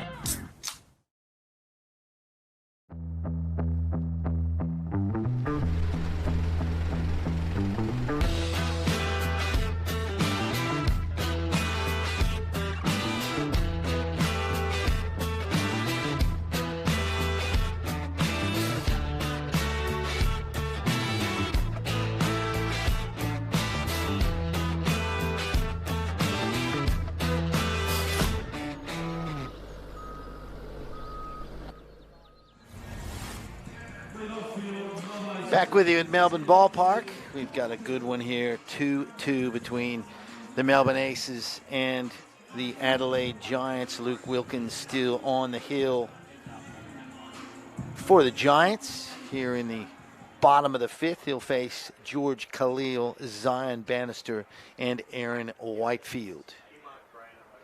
Khalil struck out his first time up, made great play in the field. Last inning, takes a strike. Ed White, Michael Dixon with you. Second game of a doubleheader. Adelaide won the first, 2-1. Tied here at 2 in the second. Breaking ball, outside corner, strike 2. Good pitch, Wilkins.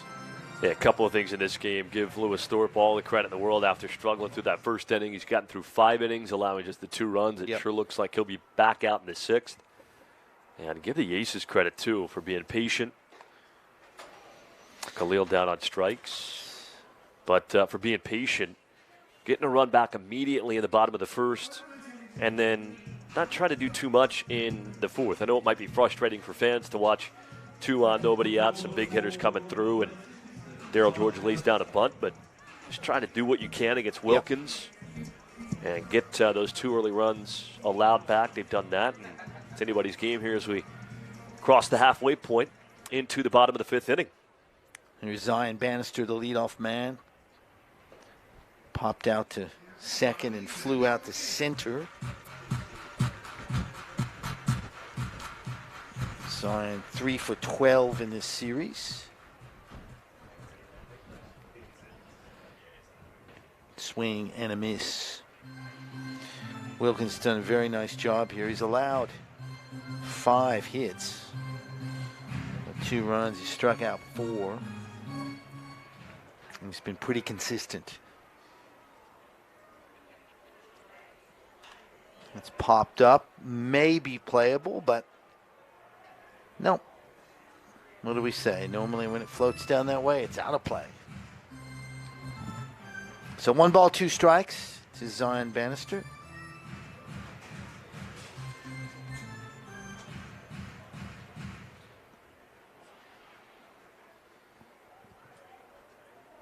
Haven't really needed to worry about the wind tonight. There haven't been many high, long balls hit in this game, but the wind still is pretty stiff out there. Here's the 1-2 pitch, a little bit high. 2 balls and 2 strikes. That's a good point. We saw a lot of sharp contact yesterday. Haven't quite seen the same.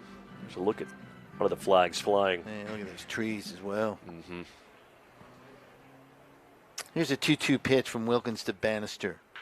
Zion rips that down first base line. Wingrove can't make the play. Simmons is over to try and help him out, but it's too late. And Zion's on with a hit. What a strange play. I felt like there were 2 different instances that they were going to field that and get Zion. I thought that Wingrove had actually made that pick, does a great job knocking it down. A ball hit with some pretty heavy pace. And then Lattimore just kind of overran it a little bit and might have slipped on some of that slicker grass just beyond the infield turf. And he couldn't recover in time to get Bannister. Now, Bannister is lightning fast, so you're going to have to be spot on with that play. But it was a really interesting play at first that I thought was going to result in an out, and thankfully for Zion Bannister and the Aces, it did not. Here's Aaron Whitefield. Pops that one up into the stands. Look at that, landed right in front of that woman, and then it dropped down to a kid right below her. There we go. This is Aaron Whitefield. Double and scored in the first, struck out in the third. There we go. Got himself a souvenir. Nice work. Get that signed after the game. Michael Dixon might even sign that for a slight fee. Yeah, if you want the value of the ball to go down. 101 is the count on Aaron Whitefield.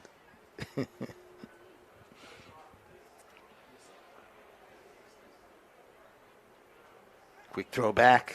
Keep Zion close. As you mentioned, he does have some speed on the base paths, so Wilkins will want to pay attention to him.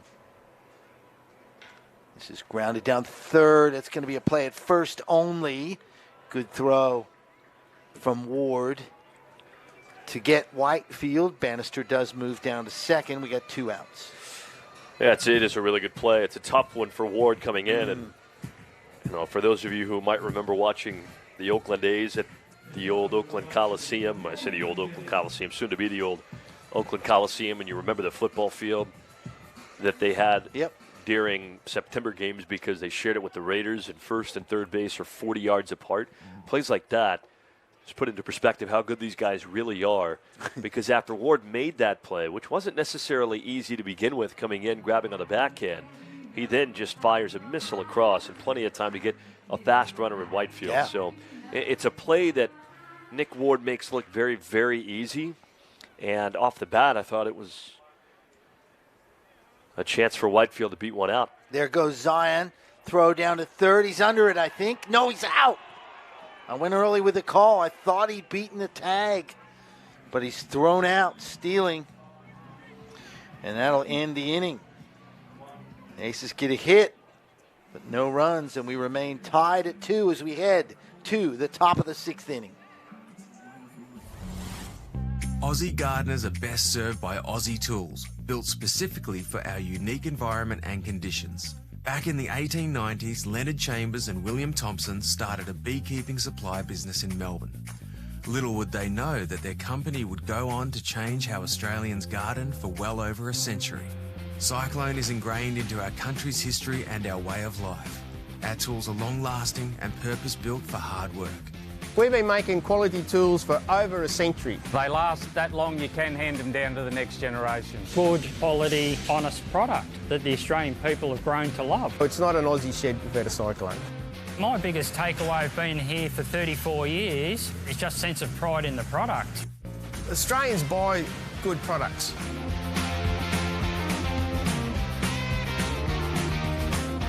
So if they keep on buying, we keep on making, so we're here. Cyclone tools, made for Australians. Light and Easy have been named Best Healthy Meal Delivery Service again, but you won't find us stopping to celebrate. We're busy making it easy for Aussies to achieve their well-being goals, and the results speak for themselves. Light and Easy, just good food and great results.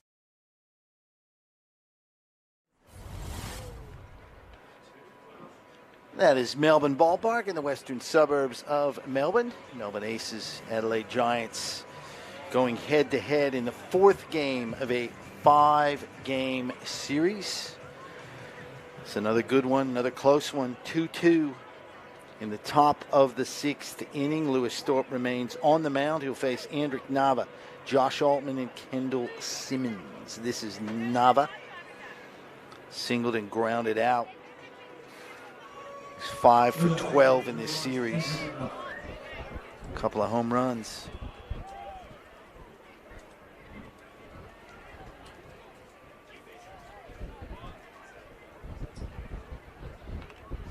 Fouls that off the end of the bat. 1-1 is the count. We had intel that he was more of a defensive catcher. That was his strength. But I tell you what, he's hitting the ball like something special. That's high, ball 2-2-1. And obviously, more often than not, catchers are more defensive by their very nature. They don't get to spend as much time working on their swing because they have to catch bullpens and do all kinds of things that other position guys don't have to worry about. That one just missed. 3-1 now. So anytime you get the kind of production like Adelaide has gotten from a guy like Nava, you're thrilled. I think there might be a little slow movement in the Aces bullpen as Thorpe works here in the top of the 6th inning. Good pitch, strike 2, 3-2, full count. Here we go. Looks like John Kennedy up. Yeah. Saw him throw an inning in the first game tonight. It's a laborious inning that he got through unscathed then. True. 2 just low. So Nava works a walk. 5th walk of the night. Yeah, that's the season high, 5 walks. And we talked about this off the top, but the walks have come in bunches for Lewis Thorpe. He's either been pinpoint with his command or he's had struggles with his command. And it's been tough to kind of figure out one way or the other. Well, speaking of walks, here's Josh Altman. He's walked twice.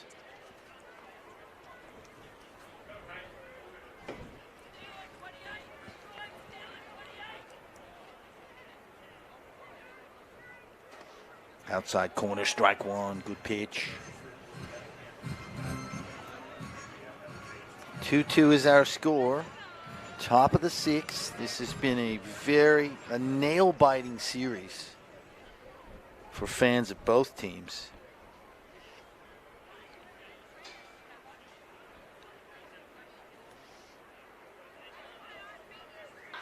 That's hit sharply right at Dale.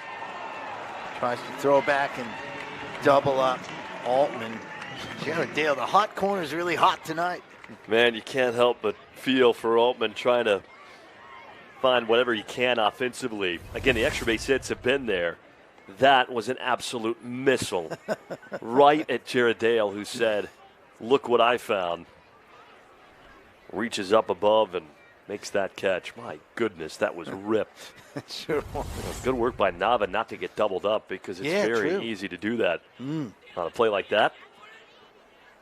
There's Kendall Simmons 0 for 2 tonight. Strikeout and a ground out.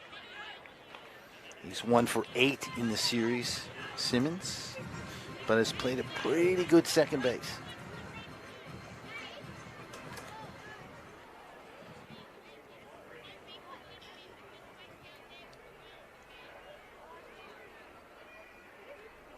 Nice block from Edwards.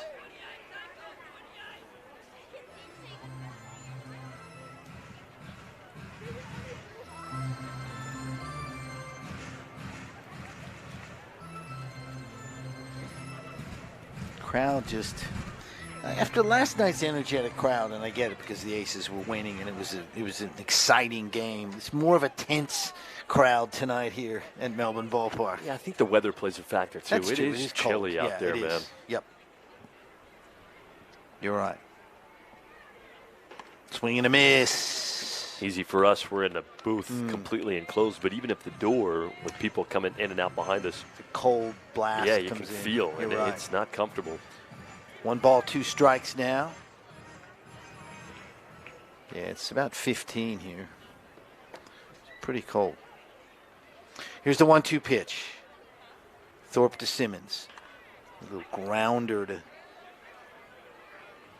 third foul. The Adelaide third base coach made a move to scoop it and then just kind of went, nah, can't be bothered. It just kind of went too much work for me. Let one of the kids do the work. There's Lewis Thorpe, big left-handed veteran. As you mentioned, battled back from that wacky first inning. I mean, imagine saying when he was struggling, almost 40 pitches needed to get through that first inning, that he'd have a chance to post just 2 runs allowed through 6. There's a little looper that Khalil will grab, almost due to first.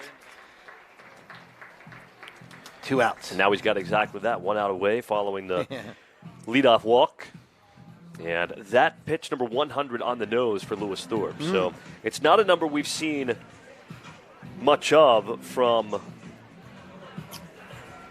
Aces starters this season. As good as the starting pitchers have been, John Debo really hasn't gone too deep with them and hasn't asked them to throw a ton of pitches. It is now tied for an ABL career high for Lewis Thorpe. Next one will be a career high 101. There it is to Anthony Kirion, the catcher. 0 for 2 tonight, a couple of strikeouts. And only one time this year has an Aces starter thrown more than 100 pitches in a game. That was Scott Harkin against Canberra all the way back on November the 23rd.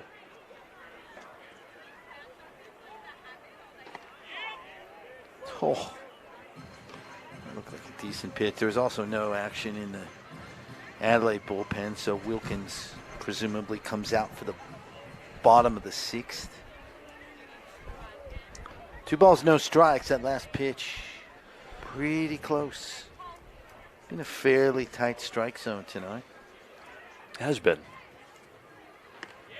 That's a strike. Good pitch. Has been consistent, though, that we talked about. And it's That's always what you want. It's tough, too, if you're a guy like Thorpe and you're struggling just a little bit, don't have your plus stuff, and you're trying to find your way around the edges. There's Mike Brewer up and throwing. Figured we'd see him at some point tonight. Yep, you did call that. Here's a 2-1 pitch. Good breaking ball from Thorpe. 2-2. And it's a catch-22 as well with a tight zone, because you feel like if it's too tight, you might have to be a little bit too perfect and throw pitches that catch too much of the strike zone. But Thorpe has done a fantastic job battling. Let's see if he can get through 6. Yep. Here we go. Ooh, inside fastball. So full count here. 3 balls, 2 strikes on Kirion. That means Nava takes off at first with a pitch home. Not Sure a huge deal. He's not too quick, but he will get a head start. And a huge pitch in this game upcoming to Kirion. Yeah, you want to get this done. Not put him on.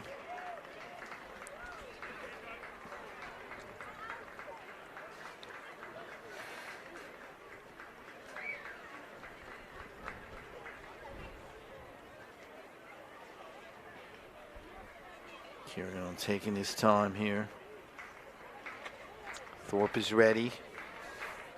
3-2 pitch. Runner goes. Pop up. Should be playable. Bird back. It's going to be all Greg Bird. Bang. Got it. Inning over. So 1 walk, but no runs. Runners left. We're going to head to the bottom of the 6th. 2-2.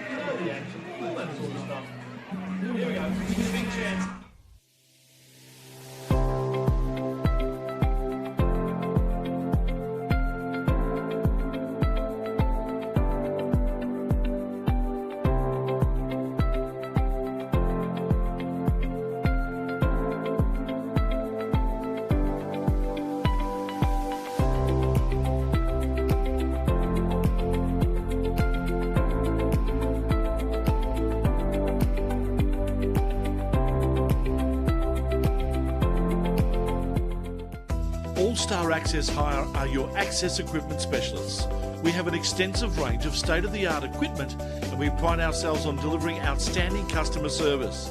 We have the youngest fleet of equipment in Victoria, and we are consistently adding new machines. We get to know our customers and form partnerships with them. This video is of our partnership with the Victorian Government at Reservoir Station. All-Star Access Hire are proud sponsors of the Melbourne Aces and our All-Star Bar. Welcome back to Melbourne Ball Park. 1,836 fans in the house tonight.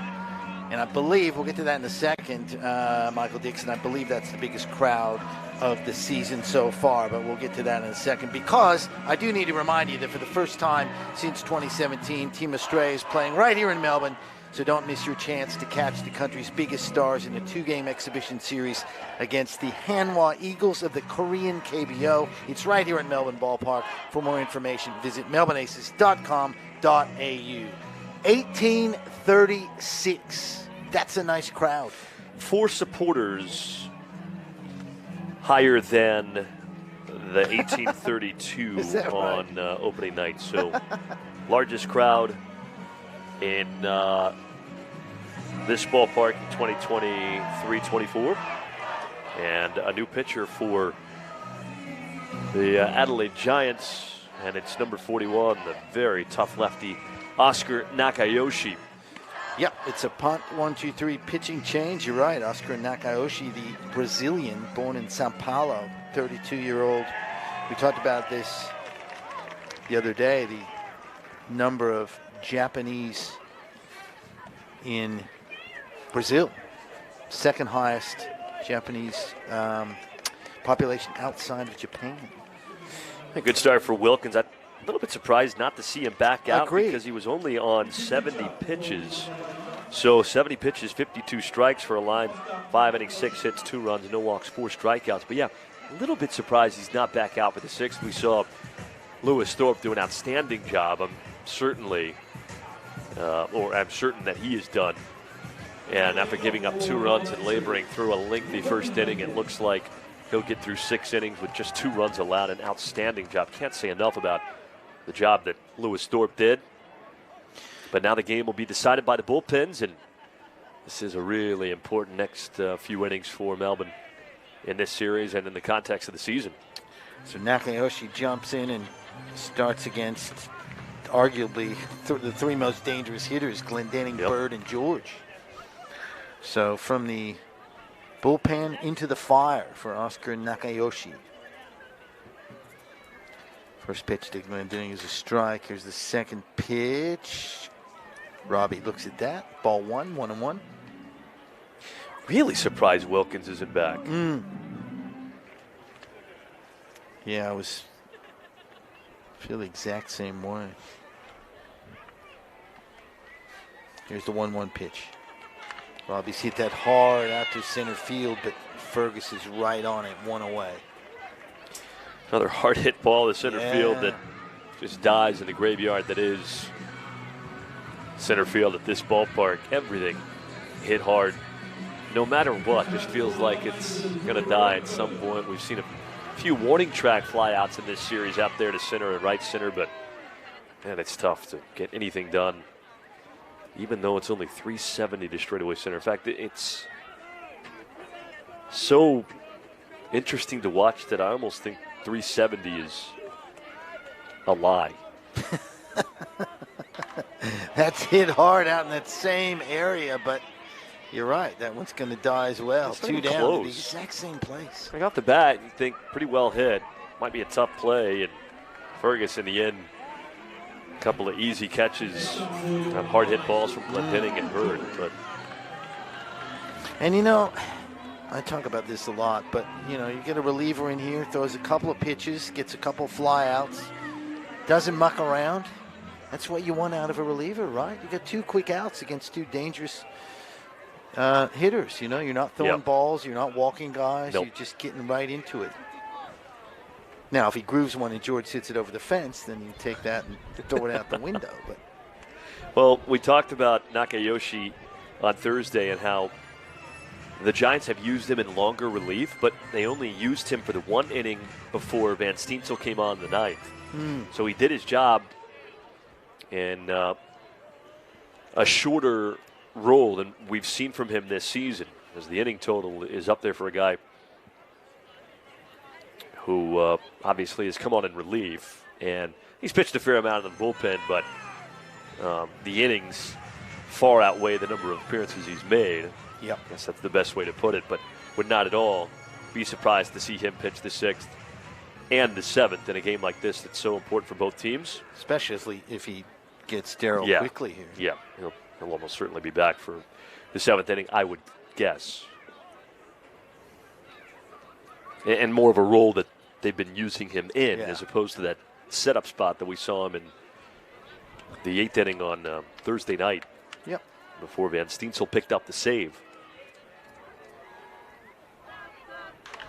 Darrell's hit that one towards Wingrove, and he makes the play, throws it over to Nakayoshi. He needs a quick 1-2-3 inning. We will head to the top of the 7th. Score still 2-2. Michael Dixon to bring you home for the rest of the game. We'll be back after this.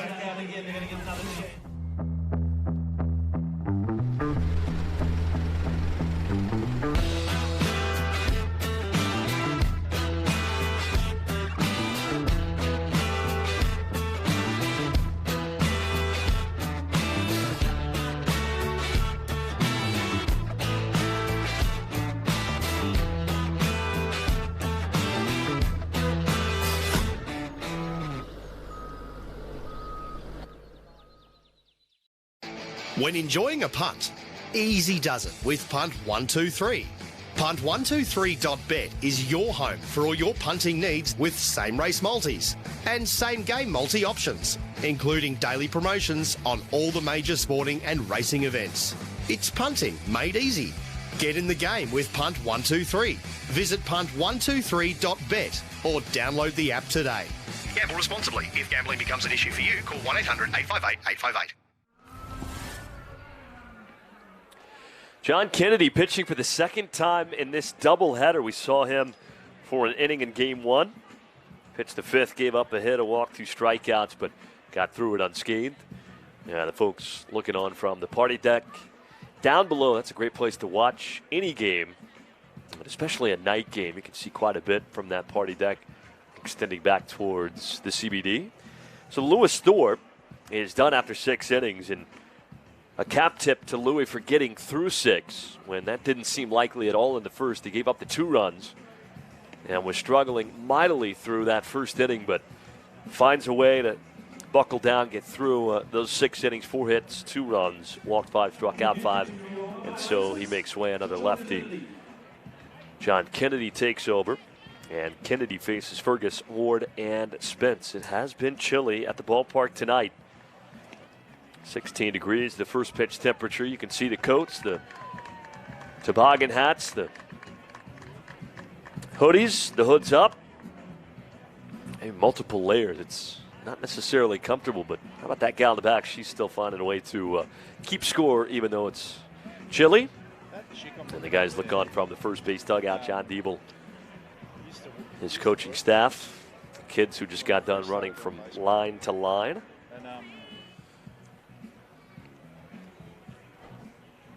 And Fergus stands in to begin things here in the 7th.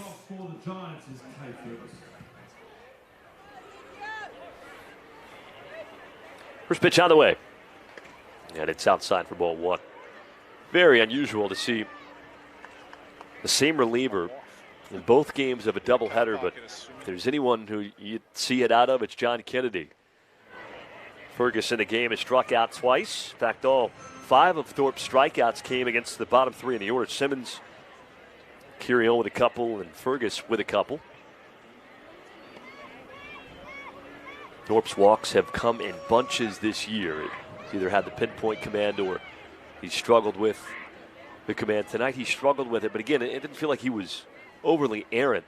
The misses weren't too bad for Lewis Thorpe.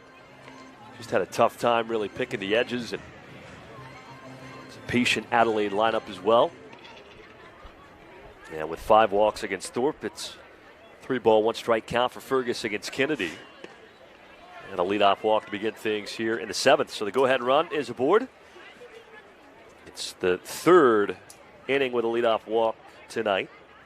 Back-to-back innings with a leadoff free pass. And Fergus at first, here comes the top of the order. And Nick Ward stands in with a runner at first and nobody out. Jared Dale plays in at third, middle infield, hoping for 2. Ward is 1 for 2 in the game with a single, a walk. He scored a run. 2-2 our score in the top of the 7th inning. 2 runs, 6 hits for the Aces, and 2 runs, 4 hits for the Giants. That very nearly hit Ward. He leans out of the way and takes ball 1. Just went for a walk out there, Michael. I can tell you, it is not as cold as it was early. Does not feel as cold. I will tell you that. Crowd really anticipating something here. They want something to happen. Ground ball towards Bird. That's a great play to get the lead man. That's a big league first baseman right there. Greg Bird knew as he came into field that trying to get the out at first would be tough. It's almost Keith Hernandez-like. Great play. That's an outstanding play that Greg Bird makes look easy. So Fergus is out. Ward aboard on the fielder's choice. 1-on-1 out. Here comes Spence. And a visit from Peter Moylan and all of the Melbourne infielders. John Kennedy out there on the mound. Yeah, that was you called it perfectly, a big league play. Just a really nice piece of fielding and decision making. That's the thing, too, that Keith Hernandez never really got enough credit for, but perhaps there was nobody better at cutting down lead runners from first base than Hernandez was. And shades of Keith right there from Greg Bird at first. So, 1 out, runner at first, 2-2 in the top of the 7th inning. And here is Spence, 0 for 3 with a couple of flyouts and a ground out. 1,836 in attendance for the second game of this doubleheader. Largest crowd at Melbourne Ball Park this season. It surpasses the opening night crowd by 4. 4, not 400, 4. Could be a carload. Yeah. 1 carload of people. Going outside from John Kennedy, 2-0 here to Spence. So Kennedy is struggling a little bit to find the strike zone, something that we don't see very often from him. Not a guy who's walked many batters this year. 1-1 with an 0.59 ERA coming in, and that one, wow, just a little bit outside the zone. 3-0. Adelaide won game 1, 2-1. Andrick Nava with the go-ahead home run in the 5th. 3-0. Low ball 4. Jeepers. And it's 4-pitch walk. 2 walks in the inning from Kennedy. Ward to second. Spence at first. The Aces don't have anybody throwing right now in the bullpen, but that doesn't mean there isn't somebody ready. They'll ride with John Kennedy here, 2 on, 1 out, and a big moment coming up with Rickson Wingrove. You know, he'd love to put his stamp on this game after that flare-up in the first inning. He's got a bunt, single, and a walk, and he takes strike 1 on the outside corner, and the 1,836 strong at Melbourne Ball Park let him hear it. Michael Brewer, you saw there, and that last shot was taken off the jacket, and I think getting ready to start throwing. And it's 0-2 here from Kennedy to Wingrove. Kennedy entered this doubleheader again, 1-1 with an 0.59 ERA. That's how good he's been. 15 1/3, just 5 walks, 17 strikeouts. 0-2, 1 out, big moment in this game. Tied at 2 in the top of the 7th, and time is called by Mitch Edwards. So we'll have to wait with Ward at second and Spence at first. Adelaide trying to regain the lead. It's 2-0 Giants after the top of the first one, and the first one and the 4th for Melbourne. Here's the 0-2. Ground ball to short. This should be 2. The second for 1. On to first. It's 6-4-3, and a 7th inning comes to an end. Boy, the Melbourne defense has been great in this series. And when they needed it most, a tailor-made 6-4-3 double play. It goes Glendenning to Khalil and on to Bird. And the Aces are through the top of the 7th. We stretch here at Melbourne Ball Park. Still tied at 2, the Aces and the Giants in game 2 of this doubleheader.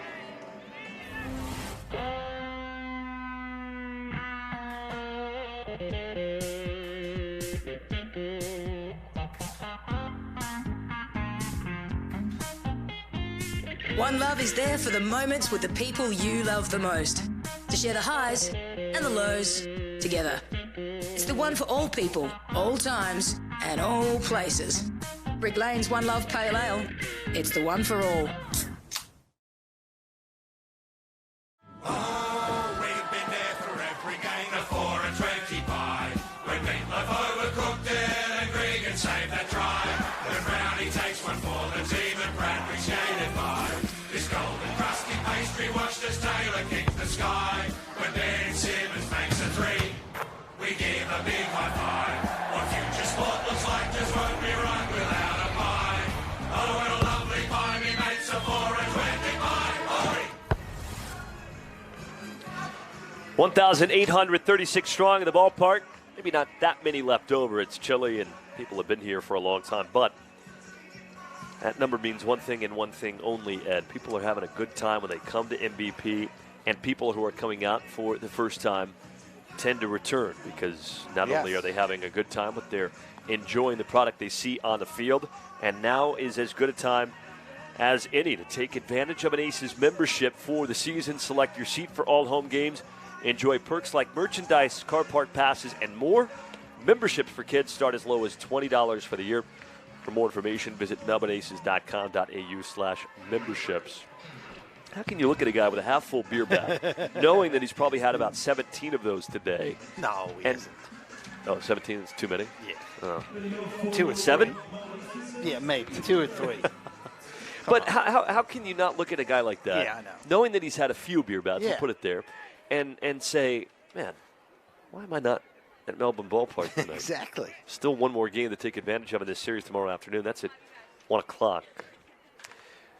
And a pop-up on the right side of the infield to start the bottom of the 7th, and it's out of play off the bat of Jimmy Kerrigan. Wasn't it Harry Carey who was well known for having a few beer bats during the broadcast? I think so. Look at that, having a good time there. That's the thing, man. It's one thing for people to come out here, but every shot I feel like our crew shows us is of people having a blast. Absolutely. The only time I've seen someone not having fun, I think, was round 1. Late in that doubleheader with Perth, and they showed that girl who was crying, sobbing. Remember that? We joked that they'd put the game on. That's right. She was saying, please turn it off. Please turn off these broadcasters right now. Kerrigan, Dale, and Edwards coming through in the bottom of the 7th inning. 2-2 our score. Second inning for Nakayoshi, who's retired all 6 he's faced in this series.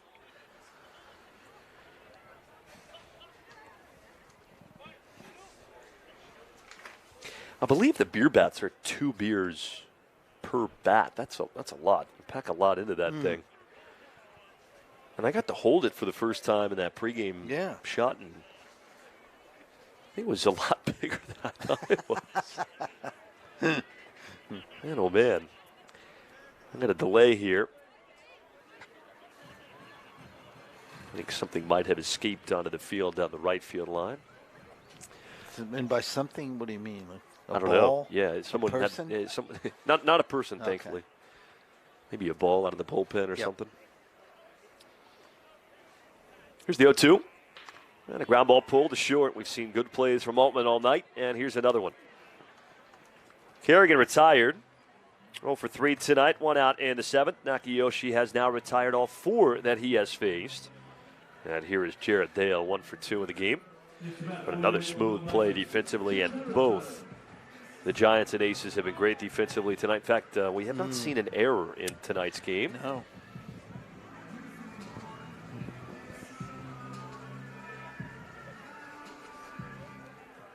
And again, Kerrigan making contact. Yeah, it's not like he's struggling to put the ball in play. Hits will come for him. In the same way that a lot of guys in this league struggle in the first couple of rounds. Just Jimmy Kerrigan stepping in round November. 7. Yeah, exactly. It's tough for him. Yep. The Aces are also relying, I don't want to say heavily on a guy like Kerrigan, but when you make the midseason adjustments and acquisitions to try and position yourself, a guy like Kerrigan is a guy they have in mind that could be the piece in the middle of the order to put you over the top. So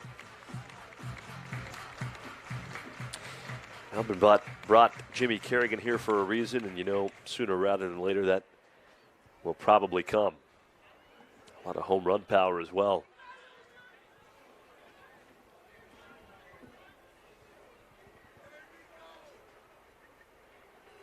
Swing and a miss from Dale. He's behind the count 1-2. Jared Dale has been scorching hot. Hits in 11 of his last 12 games.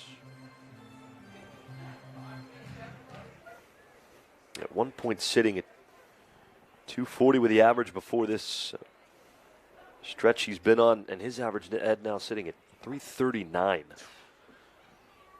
Here's the 1-2. And he rolls it foul. A couple of infield hits in this doubleheader, but again, when you're hot, you're hot. And they all count the same on the score sheet. Indeed they do.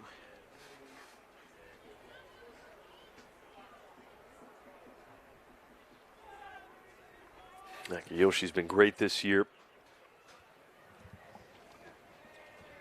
He's been good in this series. Ahead 1-2 on Jared Dale. And he just got a piece to stay alive. Yeah, like he's been solid. Nakayoshi really has been no nonsense. Just go out there, get it done. Not blowing people away. Just good control, good consistency. How about the two lefties out of the bullpen for these teams tonight? John Kennedy's ERA now sits at .52, and Nakayoshi's is at .48. Jeez. It's pretty good. Edwards looming on deck. Here's the 1-2 pitch. Foul back. Good work by Dale to keep himself alive against a very tough left-hander. Finale of this series tomorrow afternoon. 1 o'clock the first pitch time at 12:50 airtime. And a chance to see another big leaguer in action. Randy Wen will start for the Aces. It is Major League debut this past summer with Cincinnati. Yeah, it's a good one to have up your sleeve for a Sunday afternoon game. 1-2. Chopped to short. Altman tested again. Grabs chest time, throws on the run in time. And Dale is out. 2 outs in the 7th inning. With the addition of Wynn, the Aces actually have now 4 players on the roster who have at one point or another made it to Major League Baseball in their career. Obviously, Lewis Thorpe on the mound tonight, Randy Wynn tomorrow. And in the field, Greg Bird, we've talked at length about his Major League career.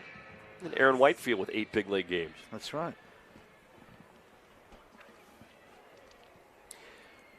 Edwards 0 for 2 in the game.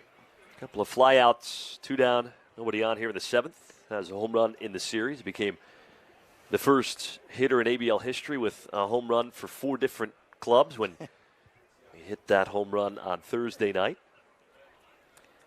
Sydney, Adelaide, Canberra, and now Melbourne. 4 teams that Edwards has homered with. A trivia question that Ed truly nailed seamlessly. You got him one by one. I did. Every now and then, Michael. Every now and then. Khalil on deck.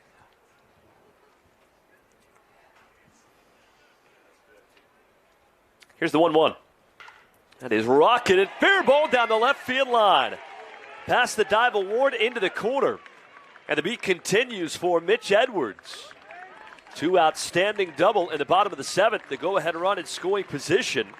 And a chance now for George Khalil.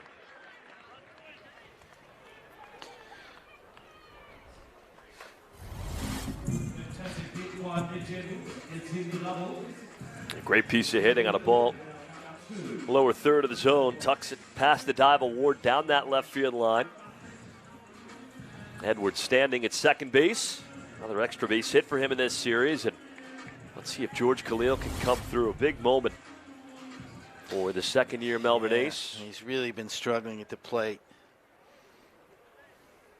So this would be a great moment for him to come alive. Facing Nakayoshi for the first time tonight. And he takes a high strike, number 1. Whew.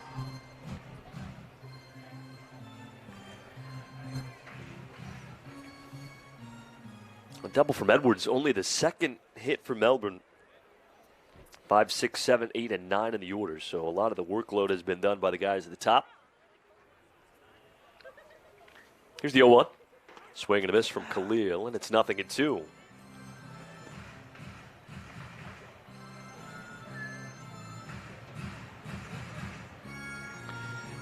Nakayoshi with count leverage. Go ahead run at second base, 2-2. In the bottom of the 7th inning. Zion Bannister looming on deck. Nakayoshi ready. A swing and a miss. Khalil down on strikes. The inning is over. No runs, a 2-out double. Edwards left in scoring position, and after 7, we're tied at 2 from Melbourne Ball Park.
Light and Easy have been named Best Healthy Meal Delivery Service again, but you won't find us stopping to celebrate. We're busy making it easy for Aussies to achieve their well-being goals, and the results speak for themselves. Light and Easy, just good food and great results. Punt 1-2-3 pitching change for the Aces, and Michael Brewer takes over. We figured we'd see him at some point. Now the right-hander pitching for the first time in this series, comes in Game 4, but Game 2 of the doubleheader, he takes over for John Kennedy. Kennedy with a scoreless 7th. A couple of walks, but got through it unscathed thanks to that huge 6-4-3 double play hit into by Rickson Wingrove. So now every available reliever for the Aces outside of Jack Inciando, who is that 23rd player for Melbourne on the roster in this series, has pitched, with Brewer entering tonight's game. And Michael Brewer, a Rangers farmhand, a Missouri native, takes over. George Khalil at second base, and a tough strikeout. The go-ahead run at second, 2 outs against Oscar Nakayoshi in the bottom of the 7th inning. And here is Brewer. 10th appearance for the right-hander, 9 2/3, 8 hits, 4 runs, 3 earned. He's walked 2, struck out 10. Opponents batting .229, giving up 1 home run and a .279 ERA. And starts out with the first pitch strike, the knees of Quincy Lattimore. Lattimore, with his 400th career double, opened the scoring in the first inning. Bounced into a double play in the 3rd, and then had a base hit taken away from him on a great play made by Jared Dale in 3rd in the 5th. One of the best plays we've seen this season. Yep. Greg Bird has been on the receiving end of so many of those outstanding plays made by the left side of the it's true. Melbourne infield. Dale, Glendenning, of course, Darryl George has been great as well. Georgie DHing here in Game 2. Not nearly as many people as there were in the early going of Game 2, but it's been a long day at the ballpark. We're going on 5 hours since the first pitch was thrown in Game 1. Lattimore, Nava, Altman, that is 4, 5, and 6 coming through for Adelaide here in the 8th inning. In a very tight, tense ball game. And for good reason, too, with where these teams are in the standings. Yep. Melbourne trying to get back to a game behind Adelaide, set up a rubber match, Game 5 tomorrow afternoon. Here's the 1-2. Ripped over towards short, and the shift works to perfection. Glendenning doesn't really have to move, and Lattimore, despite the hard hit ball, is out number 1 in the 8th inning. So Lattimore down. Brewer retires the first batter he faces, and here comes Andrick Nava. Be careful here. This guy has done plenty of damage in the series. Has, yeah, indeed.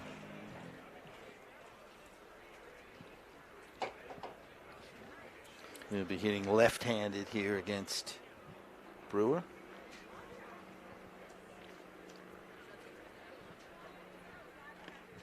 Swing Swing and a foul tip back to the mitt of Edwards.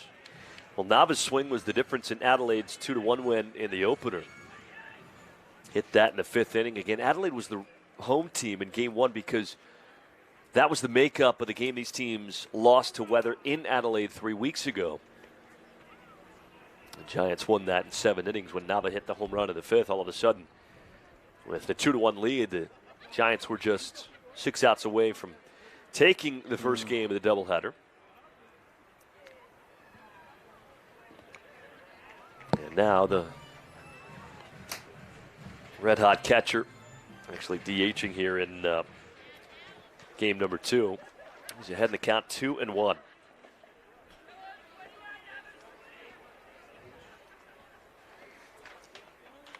And fouled back. We've seen Nava hit a home run as a right-handed hitter. We've seen him hit a homer as a lefty in this series. So he's done it from both sides of the plate. Jared Cruz looks on.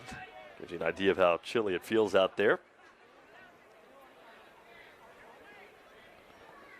And the 2-2. Swing and a miss. Brewer goes upstairs and picks up a big strikeout. A guy that has haunted the Aces all weekend long. And there are 2 outs in the 8th. Elevated fastball. Strength on strength, and Brewer wins that matchup. So here comes Josh Altman. Couple of walks in the game. There's Mick Wern. There he is. Groundskeeper extraordinaire, among other things, many other things. Unfazed by literally anything. Should mention again our good friend Schwaben on Twitter, Schwaben Music, reiterated what we'd said earlier about Russell Edwards playing for Victoria in the Claxton Shield in the 70s, and of course John Edwards playing for the Monarchs and the Aces. So thank you very much for that. Always good to have those people giving us that information. I tried to find footage of that 1980 Claxton Shield on YouTube. I couldn't find anything. The closest I could come was an injury that somebody suffered in the 1981 Claxton Shield when the guy who posted it was running the second and a throw from the shortstop hit him right in the chest, and he was stretchered off, and he posted that video of himself getting removed from the Claxton Shield in 1981. And it was moments like that where I feel like, I don't know, it was just silent. It was like watching a 1920s film. It's moments like that where I wonder if the internet has simply gone too far. Like, are there things that are too accessible? 3-1. And it's slow ball 4. I mean, there's no reason why that footage should exist, and yet it does. Altman aboard. It's a third the walk straight. For the third time. Yeah, I was going to say, I'm now moving that nickname over to him, the Walkman. Walkman, Altman. It is a movable nickname, that one. But yes, thank you for all that stuff. Also, shout out to Rob Novotny, our good friend here and former Aces employee, enjoying the game, listening to us, watching us. Rob's been a great servant of baseball here in Victoria. First pitch outside to Simmons, 0 for 3. Go ahead, run it first, 2 outs. Wouldn't be a bad time for Simmons, or shall I say Altman, to take off. Simmons at the plate. Altman with a stolen base in this series. And a sneaky good base stealer for a guy who physically, when you see him, wouldn't necessarily strike you as a guy who swipes a ton of bases, but he's got good speed. Good instinctual base runner as well. 2-0, and now a visit between Edwards and Brewer after command has wavered a little bit to Altman and now Simmons. Started with a ground out from Lattimore. Nava struck out swinging on an elevated fastball. And Altman walks for the 3rd time. He's at first. Simmons ahead 2-0. 2-2 our score in the top of the 8th inning. Anyone's game. Yeah, it certainly is. And there's a good pitch from Brewer. Fastball right down the pipe. Adelaide with 2 runs in the first. RBI double from Lattimore. RBI single from Nava. And then in the bottom of the first, it was a sac fly from Greg Bird. Kerrigan with an RBI ground out in the bottom of the 4th. That's how we got to where we are at 2-2. Altman dancing. The 2-1. Skied towards right center field, but playable for Whitefield. And he makes the catch. The inning is over. No runs, a 2-out walk. 1 man left. 2-2. We go to the bottom of the 8th.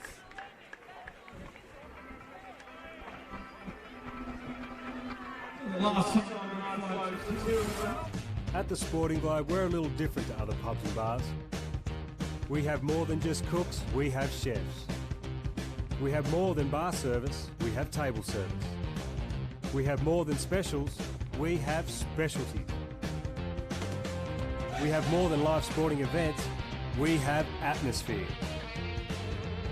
And we have more than customers, we have fans.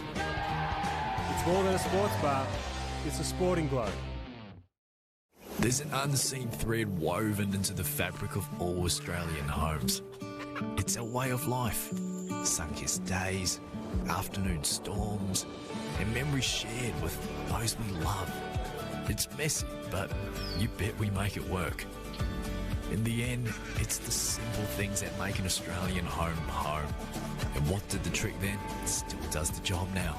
Hills, Australia's trusted clothesline since 1945.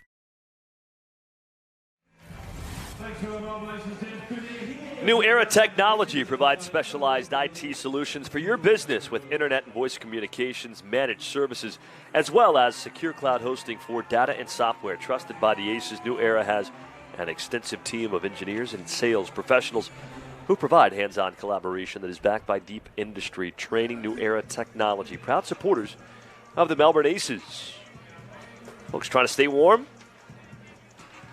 And at Melbourne, trying to get going in that first base dugout, push across a run or more in the bottom of the 8th, and all of a sudden you're 3 outs away from splitting this doubleheader and evening the series up at 2 games apiece. Yeah, you hate to be dramatic about it, but this is a chance here with Bannister, Whitefield, Glendenning, and potentially Bird or George coming up in this inning, right? So Nakayoshi's going to continue on the mound. 3rd inning of work. Why not? It's been good.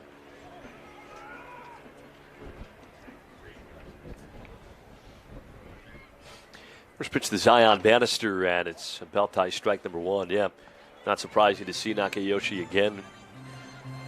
Seeing him in shorter length, higher leverage relief spot on Thursday was somewhat unusual. He's been used in some longer relief, and this would absolutely qualify, working on his 3rd inning tonight and his 4th inning in this series.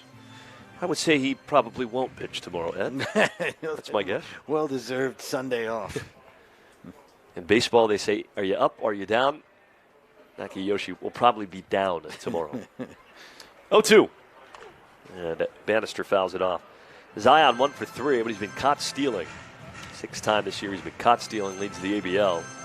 But still a guy where if you can get him on, needing just a run to take the lead and give yourself a chance to get 3 outs and win the game, you love his speed. But a very difficult lefty in Nakayoshi to try and scratch something across against. 2-2 our score in the bottom of the 8th. Bannister leading things off. Behind the count, 0-2. And he looks at ball 1 low. The Giants in the 9th inning will send Kirion, Fergus, and Ward. That's 8, 9, and 1. Nobody is up in the Melbourne bullpen, and I'm going to assume if the Aces can indeed take a lead here, that we'd probably see Brewer once again in the 9th inning. Here's the 1-2 pitch. Popped him up foul. If that were to happen, you would really, for the first time, be tasked with a high leverage spot late in the game. For the first time without Kaede Yokoyama, who had 4 saves and was the de facto closer for Melbourne before the Oryx Buffaloes went back home after last round in Brisbane. Yeah, that's something they're going to have to figure out. That's for sure, how to replace that lights out closer, if you will. Bannister calls time. He's called time a fair few times. He has, today, I was just thinking that. Yeah, taking advantage of the old school rules where you can call them as often as you'd like. Exactly. Doesn't necessarily mean you're granted them as often as you'd like. We saw him try and call time before he walked in game 1. He was not granted time by the home plate umpire. Here's the 1-2. Swing and a miss. Ball in the dirt. And Kirion tags out Bannister. So a strikeout for Nakayoshi. Second consecutive K for the tough lefty. Struck out Khalil with a go-ahead run at second base and 2 down in the 7th. And he strikes out Bannister here to begin the bottom of the 8th. Here comes Aaron Whitefield. 2 runs, 7 hits for the Aces. 2 runs, 4 hits for the Giants. Outside of Melbourne's runaway win in Game 2 last night, this has been such a tight series from pretty much the outset. And even in that 5-3 win on Thursday, it was a 1-run game up until the Giants scored twice in the 9th. Game 1 was very tight of this doubleheader. And of course, this has been tight as well. 1-0 pitch. The dirt bounding away. The Aces have not fared well in 1-run games. They haven't played many of them. Part of the reason why they're 2 games over 500, but with comfortably positive run differential, is the fact that a lot of their wins have come in some runaway victories. But in 1-run games, 0-3 this season. So it has been tough for the Aces in some tighter spots. But just 3 1-run games played in the first 26. It's not very many.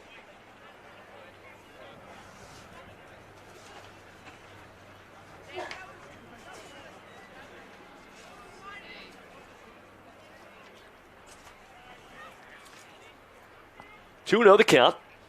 Whitefield with great speed if he can reach. And he takes inside for ball 3. In fact, the Aces in games decided by 2 runs or fewer, just 1 and 6. Now, there are 2 ways you can look at that. Number 1, it's been tough for the Aces in some close games. Number 2, those games tend to be a coin flip. They'll even out over time. And when you're winning games by comfortable margins like the Aces have been, you're not going to run into too many close games. But it would be nice to come through with a tight one like this. 3-0 to Whitefield. And he takes a strike over the inside corner. 3-1. Nakayoshi back in the count. 1 out, nobody on.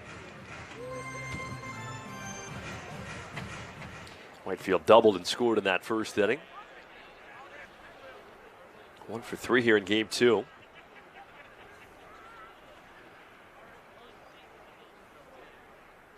And here's the pitch. Tries a bunt. Punches it back towards Nakayoshi, who fields and fires. Out number 2. Not sure what to say about that. Interesting decision. 3-1. After he just looked at the first strike, then tries to lay down a bunt. Interesting. He's got speed, no doubt about it. Must have seen something and thought maybe he could get on. Just tried to poke it a little further past the mound towards third, and it's an easy base hit, but instead, 2 down.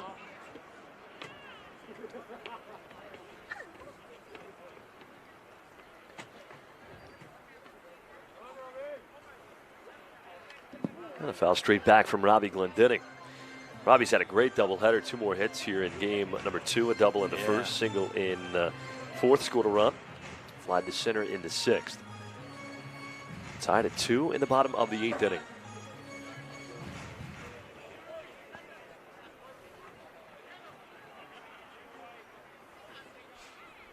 Greg Bird awaiting on deck. Glendinning takes a high strike number 2. I wonder if Adelaide rolls with him again in the 9th. Wouldn't say. Be interesting. It's likely, but I wouldn't be surprised. Yeah.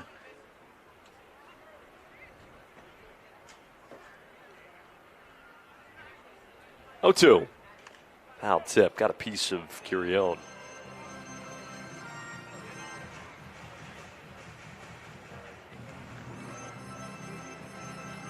I'll give Kirion an extra second. Walk a new ball out to Nakayoshi.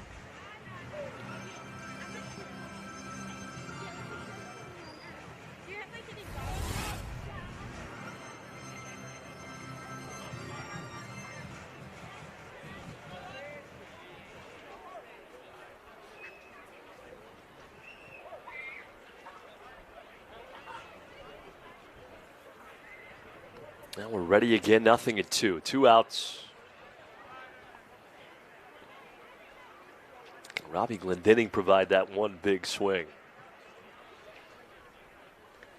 And he takes in the dirt. 1 ball, 2 strikes.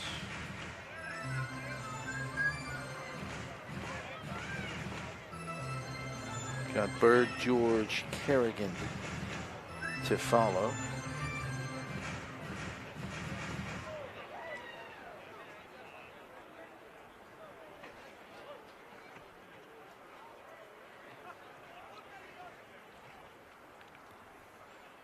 And now the pitch.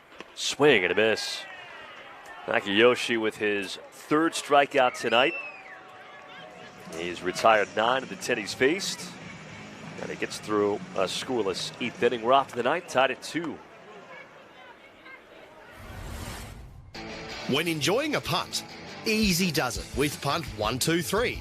Punt123.bet is your home for all your punting needs with same race multis and same game multi options, including daily promotions on all the major sporting and racing events. It's punting made easy. Get in the game with Punt 123. Visit punt123.bet or download the app today. Gamble responsibly. If gambling becomes an issue for you, call 1-800-858-858. At Ublinds Australia, it's our great low prices that make the difference. In our end of summer Aloha clearance sale, save from 30% up to 50% off our range of blinds, shutters and awnings. Ublinds Australia, more value for you.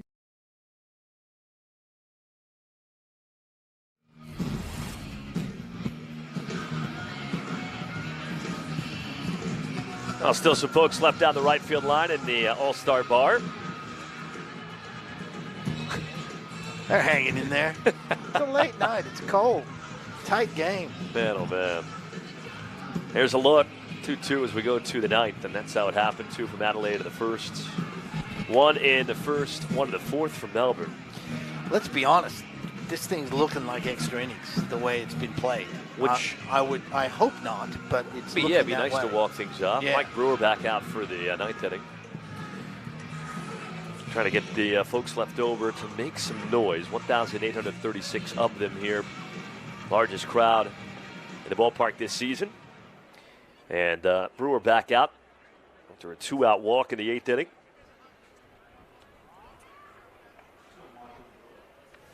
And a ground out, strikeout, and fly out. And they'll face Kirion, Fergus, and Ward. That is 8-9 and 1 in the top of the 9th. 2 runs, 7 hits for the Aces, and 2 runs, 4 hits for the Giants. Kirion, Fergus, Ward, as you mentioned. 8-9 and 1. Good to see everyone still having a decent time in a tight game. And a pop-up foul off to the right-hand side. One, you and I are over here saying, yeah, hopefully we walk it off. And chewing our nails off, and Daryl Jordan's over there tossing a baseball up, smiling. We'll have some big bats coming through for the Aces in the bottom of the 9th, 4, 5, and 6, with Bird followed by George and then Kerrigan. There we go. Bird gets on, George gets on, Kerrigan brings him in his first hit of the year. How's that work? Like you're thinking I've it. scripted it. 1-2 is taken high.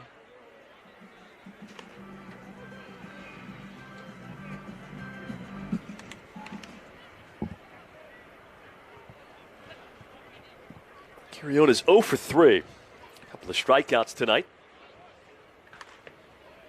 And a ground ball off the bag at third. Dale with the adjustment. Throw to first, and it doesn't get better than that. Oh, just play after play made by the left side of the infield. And Jared Dale has to adjust to the ball bouncing off a third. And he does so seamlessly to get Kirion for out number 1.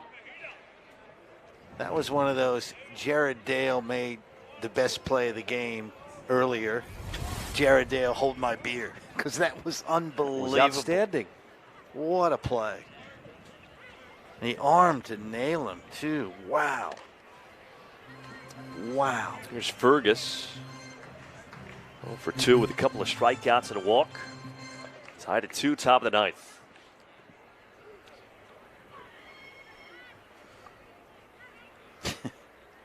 The flip side of that is you're Anthony Carrion, you're 0 for 6. You finally come on track with a hard shot down the third baseline, and Dale makes that play.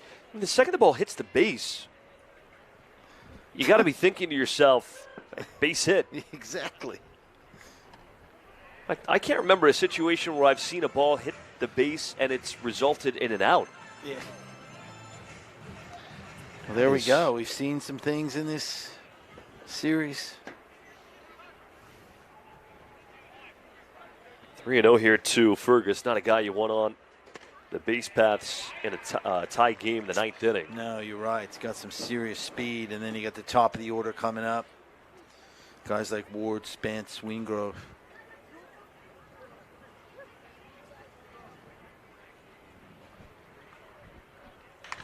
And a ground ball to second.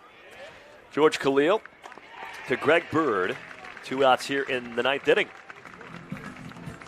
So Brewer takes care of the bottom of the order, and now he's just got to take care of one of the best hitters in the league. And Ward standing in for a 5th time. 1 for 3 tonight with a single, a walk, and a run scored. Adelaide does have a reliever up and warming. They do. Trying to see who it is. Trouble is I have to look through the net here, Michael, and I can't actually get a clear look at him, even with these binoculars.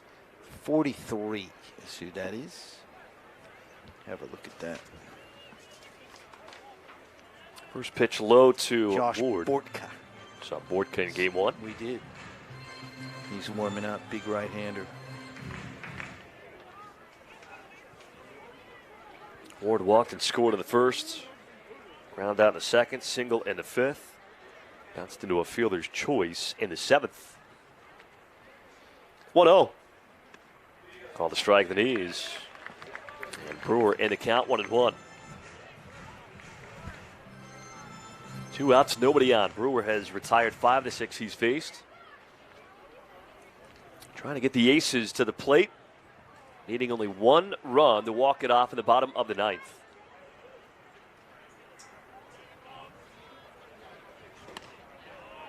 And a fastball just a little bit high, 2-1. Yeah.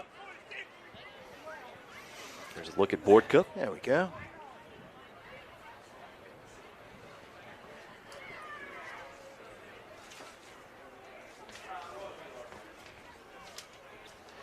Doing more pacing than he is throwing right now. He's ready to come in. 2-1. Foul. Spence looming on deck, and there is transportation. What is that in one, action? do you think? It says refrigeration, so that's the 1020 rolling into Melbourne. That's what I was looking for. Coming from Geelong. From Geelong. Big pitch here, 2-2. 2-2.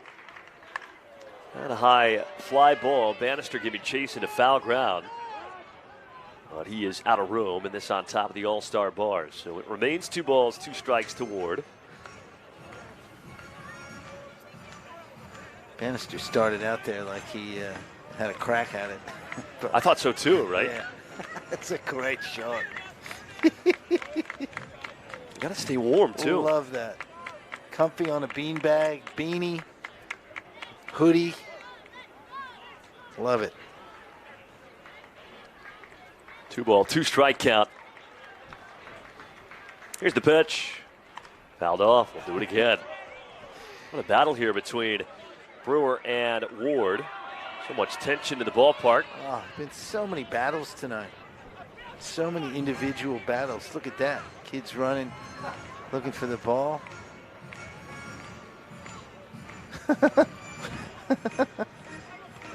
Got to find it first. It's out there somewhere.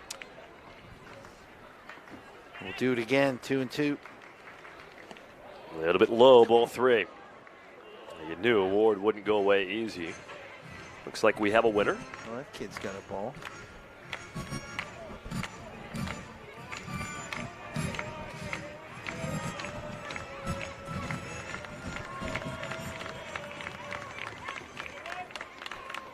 Full count with 2 outs. The payoff pitch. Foul back, and we'll do it again. We could just put this on a record, couldn't we? Just hit a button, fouled back. That's what we should do. We should just record that. We can save our voices. We just hit a button. Fouled away. Fouled away. Fouled back. Just hit a button every time. It's extraordinary. There we go. Look at that. Hawthorne Hawks fan. AFL team, correct? Indeed. Still learning my AFL. Booing from the crew here. Typical Melbourne. Payoff pitch again. Line foul, and once again, we'll have a 3-2 pitch from Brewer to Ward. I announced my fandom on Christmas Day, St. Kilda. You did, that's right. So haven't won since 1966. Sounds like a team that I would support.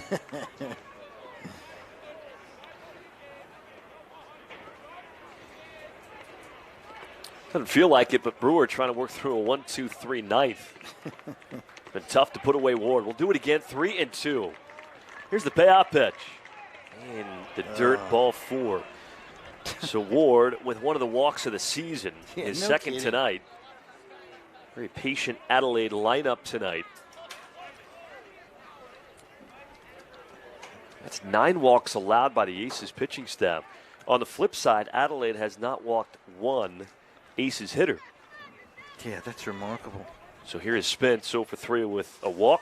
That's and now they go ahead and run it first. That is quite a stat.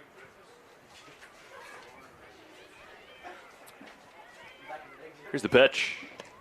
A little bit low from Brewer.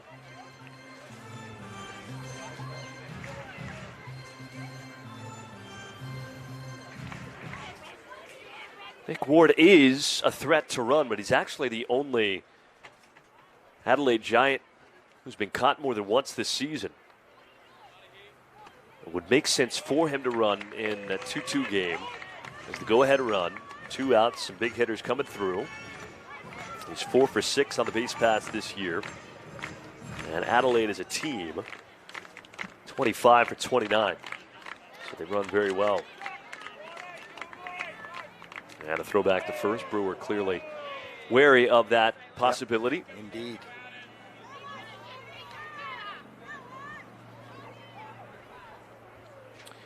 Ricks and Wingrove looming on deck. Again, 4, 5, and 6 coming through for the Aces in the bottom of the 9th. 1-1. It's the outside corner. 2 balls and a strike. Evan Rutsky up and warming for the Aces down the right field line. I'm sure we'll see him in extra innings if necessary.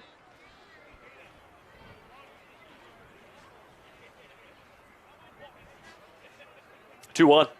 Foul back, 2-2. He's a big guy, Rutsky. He is, yeah. Big, strong. I saw him yesterday. He is a specimen.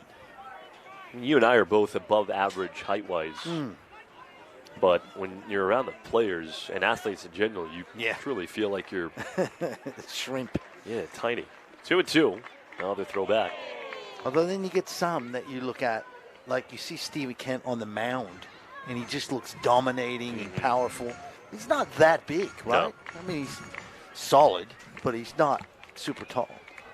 Very sort of unassuming looking, but what a pitcher. 2-2.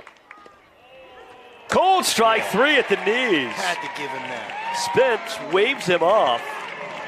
And the home plate umpire with a big call on a fastball right there at the knees.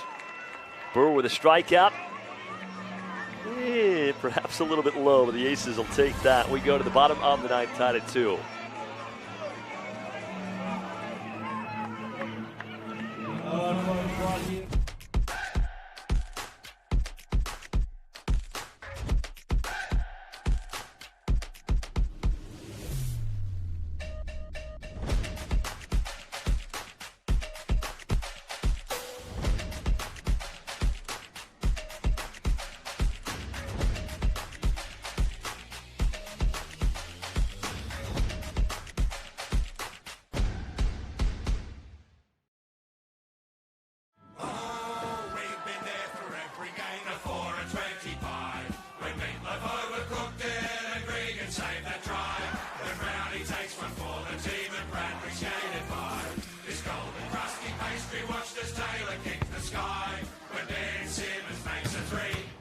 We give a big high five. What future sport looks like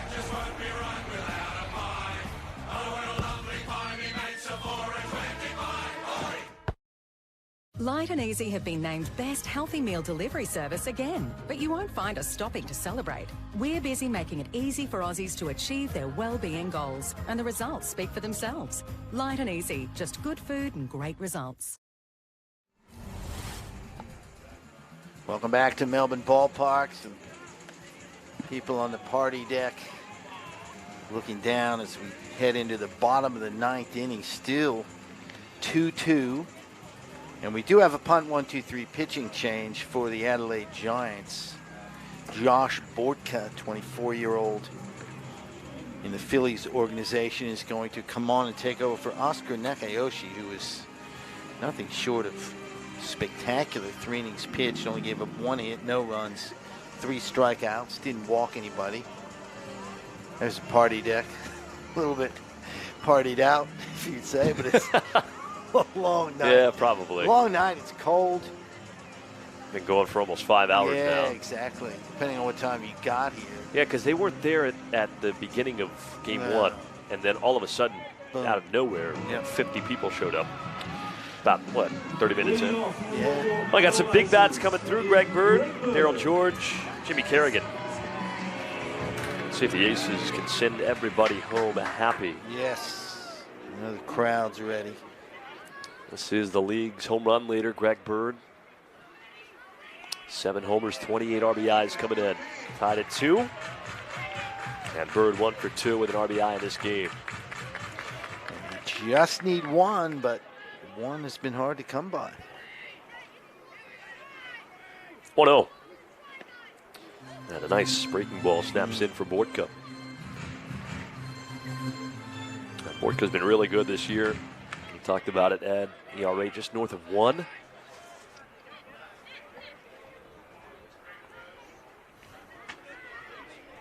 Here's the 1-1. And he rolls it foul. A breaking ball. Wasn't really a great pitch to hit. It didn't feel like. Bird just doing what he can against the tough righty. Yeah. Always tough for us, though. Players will say that, too. It'd be really difficult to get a firm grasp of each pitch from where we watch the game. Here's the 1-2. High chopper over the mound. Tough play. Altman charging. And the shortstop makes the play and the shift. Yeah, again. So 1 away in the last of the 9th inning. And here comes Daryl George. In case it gets to this point, extra innings, 1st and 2nd with nobody out. Right. So runners starting 1st and 2nd. But the Aces have not played a game in extra innings this season. And the runners are the last 2 players who would hit.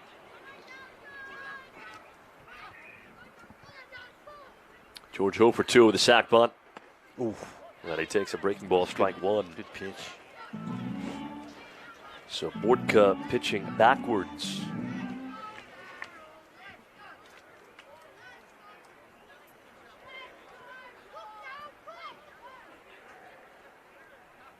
Oh, 1. Swing and a miss. He's a high strikeout guy. Strikeouts per 9 north of 13 with Single A Clearwater this past season.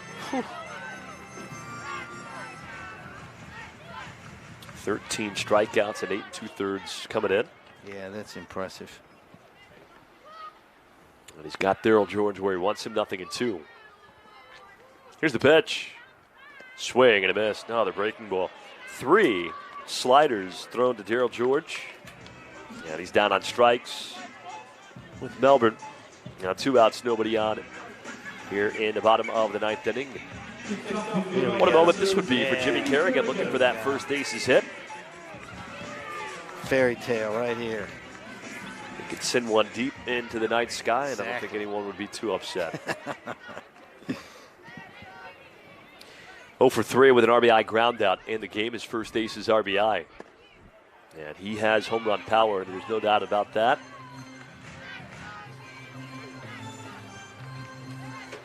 Philadelphia native, former Minnesota Twins farmhand.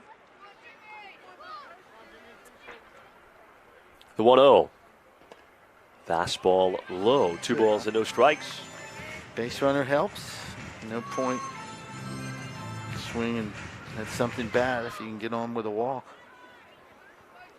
Kerrigan a couple of years ago with Kane County, 100 games, 27 home runs. 2-0.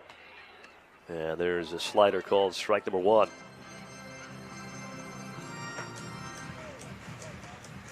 '52 career MILB home runs for Jimmy Kerrigan. Last year with Kane County in Southern Maryland in the independent leagues, 24 home runs. 2-1. And a ground ball foul. 2 balls, 2 strikes. Looks like Evan Rutsky would come in for Melbourne if this indeed gets to the 10th inning.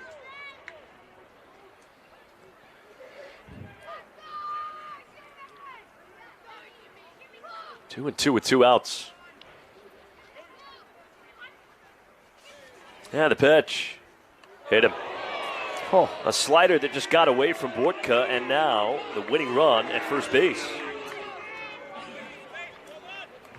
That's the first free pass allowed by the Giants pitching staff tonight. Whether it's a hit by pitch or a walk. I love the fans booing like Bortka would actually want to put somebody on. Not really much he can do. It just got away from him. That would sting a little bit, although it probably wasn't that fast. But here we go. Jared Dale. Opportunity. First pitch. Good pitch. Called a strike of the knees. Some guys say they actually, it depends on how you get hit by a breaking ball as to whether or not it hurts more than a fastball, because of you get caught in the right spot with the seams. Yeah. Can sting quite a bit more, but it didn't look horribly painful. There goes Kerrigan. 0-1 inside, and no throw down. A winning run in scoring position. So Kerrigan. There we go. Now into scoring position as the winning run. Pinch and what's going on here? I don't know. Got both managers out. Well, actually, it's the pitching coach. I think they're checking on the umpire, making sure he's all right. Okay. Yeah, that's exactly what happened. Got it.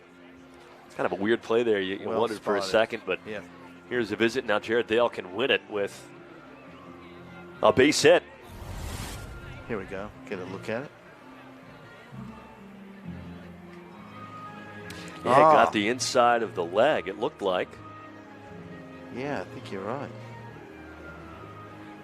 It's either the inside of the leg or the air quotes inside of the leg, if you know what I mean.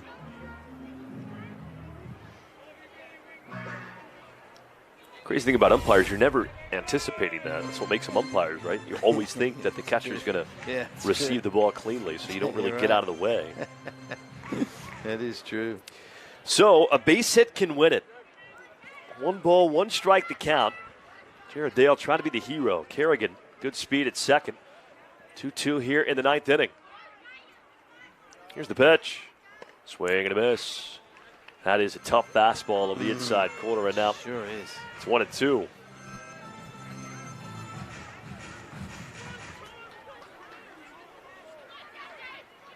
Second runner in scoring position in the last 3 innings, but as close as they've gotten. And a 1-2. High chopper. This is going to be a tough play. Ward from third. Can't pick it up. Altman there to back him up. If that gets past Altman, the Aces win the game. But that hit off the plate. Jared Dale with another infield single. Ward coming in from third. Tried to grab it with the bare hand. In hindsight, he probably should have just tried to knock it down as best he could. Because if Altman's not there, this game is over. Yeah, absolutely right. It's a really good play by Altman. Just very fundamental baseball. He was probably headed over to cover third, essentially. But anyway, he's in the right spot. Great play from him. So now the winning run 90 feet away. Here is Edwards. It feels like he's been the man of the weekend. Coming out party at Melbourne Ball Park. Runner takes for second, no throw. Defensive indifference. That run doesn't matter.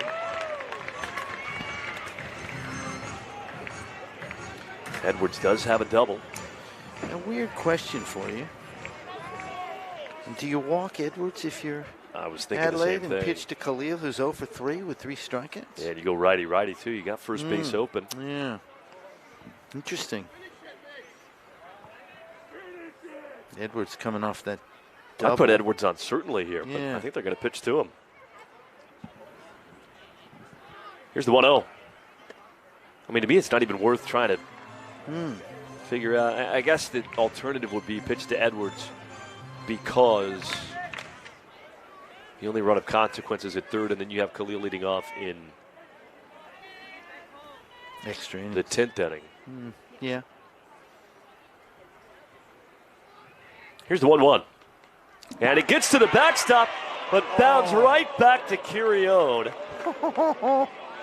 And the Giants are oh so fortunate that this game continues. Good base running from Kerrigan not to get caught off at third. Are you kidding me? A perfect bounce back to Kirione. Fastball nowhere close. That could have gone anywhere. That was the perfect bounce. It's like throwing it up against a wall.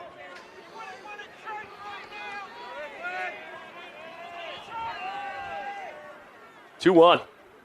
Outside ball 3. Now a situation right here is where I just go ahead and put him on. Why not? Yeah, it's interesting, isn't it? You'd think that.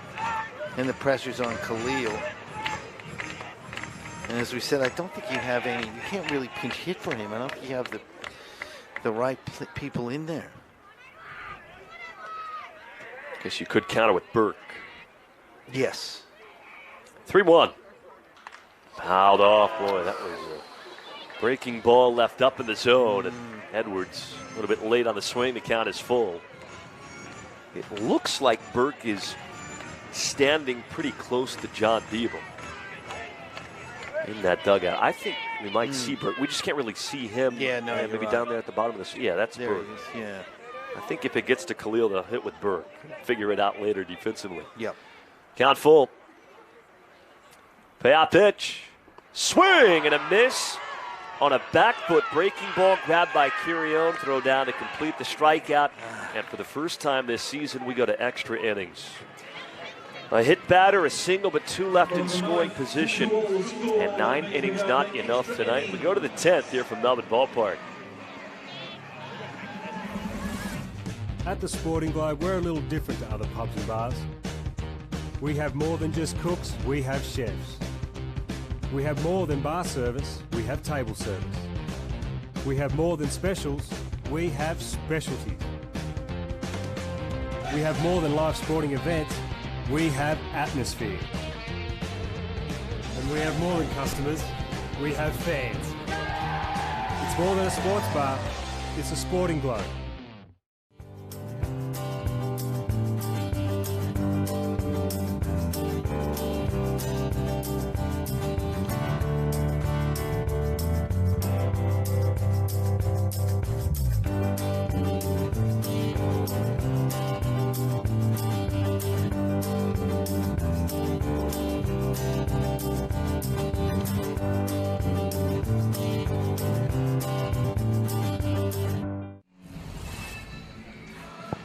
Well, for the first time this year, we go to extra innings.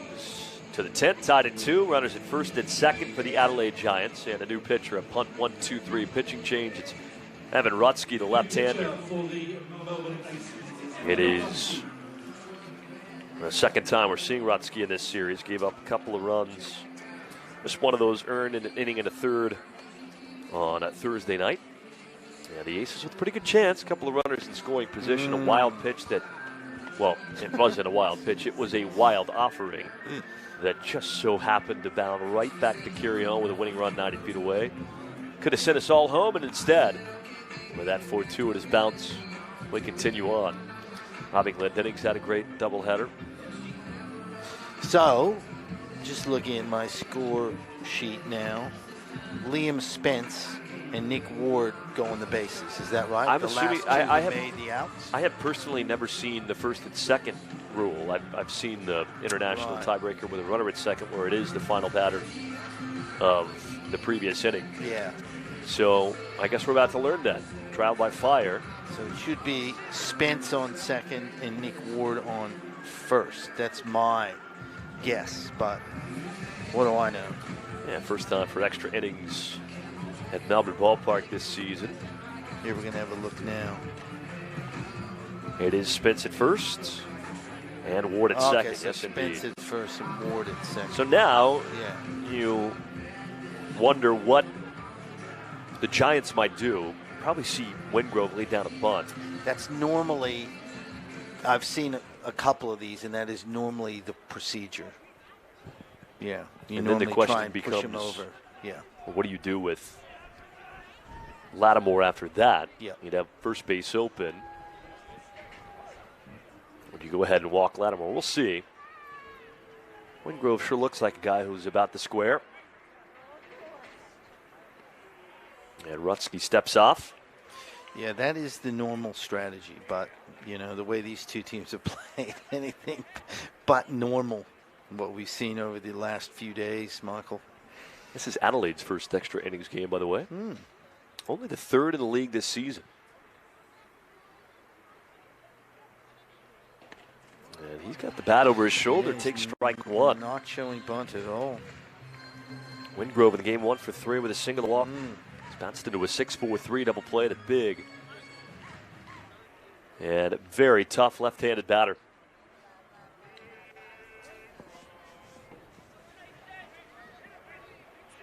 And Rutsky steps off once again. Wingrove, Lattimore, Nava. That's 3, 4, and 5 coming through.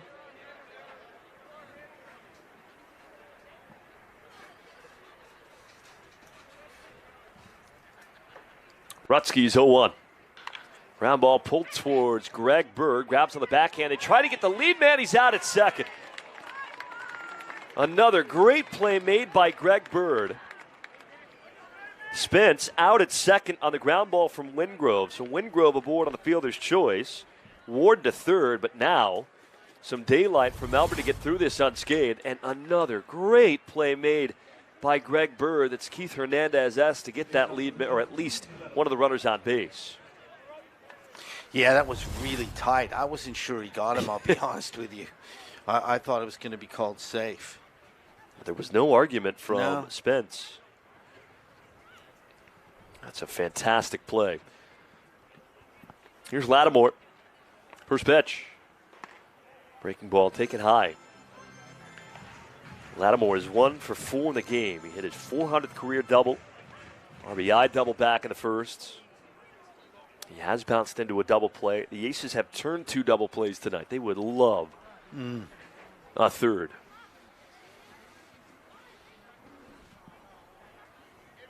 One 0 pitch. And it gets away from Edwards. Squirts off to the right-hand side. Throw back home. Close play, safe.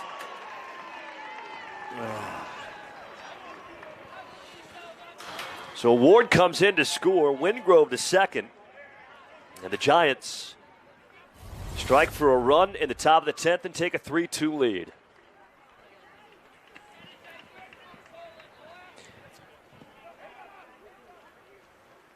It was close. I don't think Rutsky ever actually had the tag in there on that play at the plate. Lattimore saying, get down. It's a good effort. It really was. But I don't think he did either. And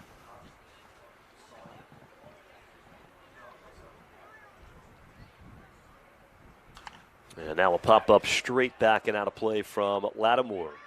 Kind of felt the air go out of the place, didn't you? Well,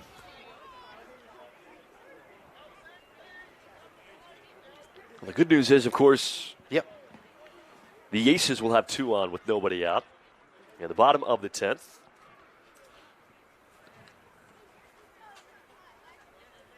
Here's the 2-1. Hit high, deep left field. Kerrigan back, has room, makes the catch. Wingrove hardly a threat, even though he tagged. So Lattimore retired, and now a chance to get through this, allowing just the 1 run, and that you're okay with. You give up 2, and then you really feel like you're up against it, but you can keep the opposition to just the 1. You've got a chance. You feel like, another look at that play. Probably one that Edwards should cleanly receive. Good effort from.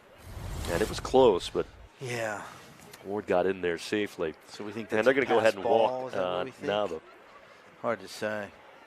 I think it went down as a wild pitch. Yeah, okay. Usually does, doesn't it? Tend to do that. So the walk puts 2 on with 2 out. 3-2 here in the top of the 10th.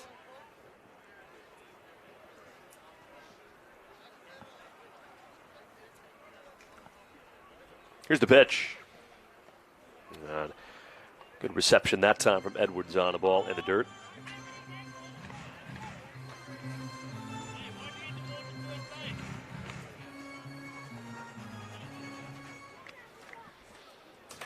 Now with the switch hitter batting from the right side. RBI single in the first. 1 for 3 with a single, a walk, and a strikeout. Beg your pardon, they put Nava on. Here's Altman. Who has had a really, you don't look at his score sheet, you're not going to say he had much of an impact. He's had a ton of impact in the field. Yeah, 3 walks, too, so he's been very patient. Yeah, exactly. Been on Groves saying, hey, that was inside. Can't believe the call. He's a little bit of theater from Rickson. Simmons on deck. Left on right. Here's the 1-1. And it snaps low to Josh. 2 balls and a strike. 3-2 here in the top of the 10th inning for Melbourne with Dale and Edwards on base. It'll be Khalil, Bannister, and Whitefield. 2 ball, 1 strike count, 2 on, 2 out, 3-2 top 10. Rutsky kicks and deals. Rocketed foul nearly. Got the legs out of the third base coach for Adelaide in the count 2-2. It's good movement from the big fella.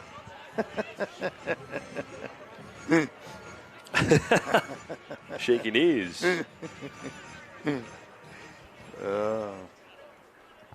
Just making sure everyone's still alert as we approach 11 o'clock.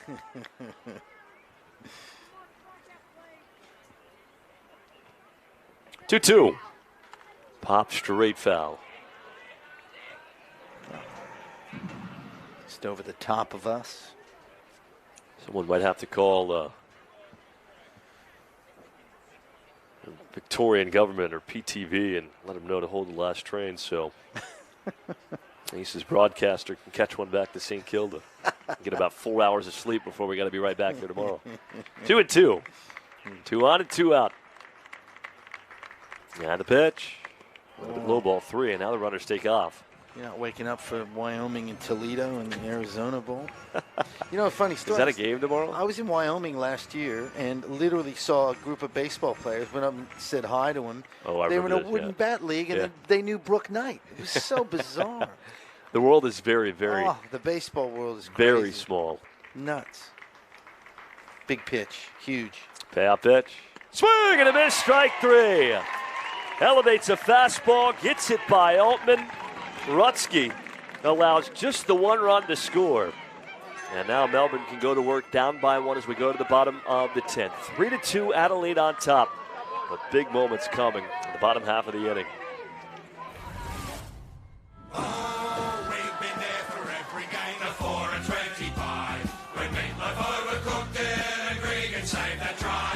When Brownie takes one for the team and Bradbury skated by. This golden crusty pastry watched as Taylor kicked the sky. When Ben Simmons makes a 3, we give a big high five. What future sport looks like just won't be right without a pie. Oh, what a lovely pie, me mates, a 4 and 25. Oi!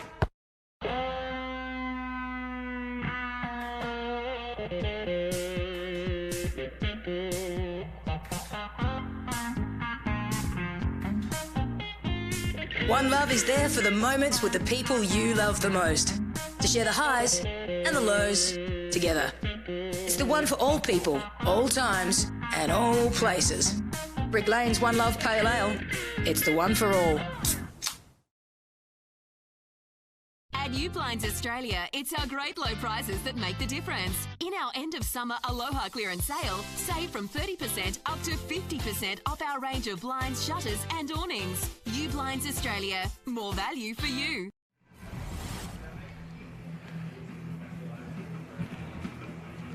At one point tonight, 1,836 in the ballpark. Not that many left over as we approach the 11 o'clock hour here in Melbourne, but still plenty left to be decided. There's still plenty of loyal Aces stalwarts. There's a look out at them. there. What a great crowd it was all night, from pretty much the outset. 3-2. We go to the bottom of the 10th inning. She's saying, look at that. There's Ed and Michael on the YouTube broadcast. They're saying, turn it off. Here we go. So 2 on, nobody out. You and I were talking amongst ourselves. We think George Khalil will lay down a bunt here to advance, or at least try to, Dale and Edwards. Corner infield waiting for it. Khalil squaring. First pitch from Bortka back out, lays down a bunt. It's a beauty. Great bunt. Ward handles it well at third, but that's exactly what you're looking for, and job very well done by one George Khalil. So, the tying run 90 feet away, the winning run at second base, and here comes Zion Bannister with a chance to be the hero. What an outstanding sacrifice bunt it was from great. George Khalil. He's had a tough night at the plate, 3 strikeouts before that, but when the whole world knew he was going to try and lay down a bunt, he puts down a beauty. So, let's see if Bannister can win it right here. The infield plays in.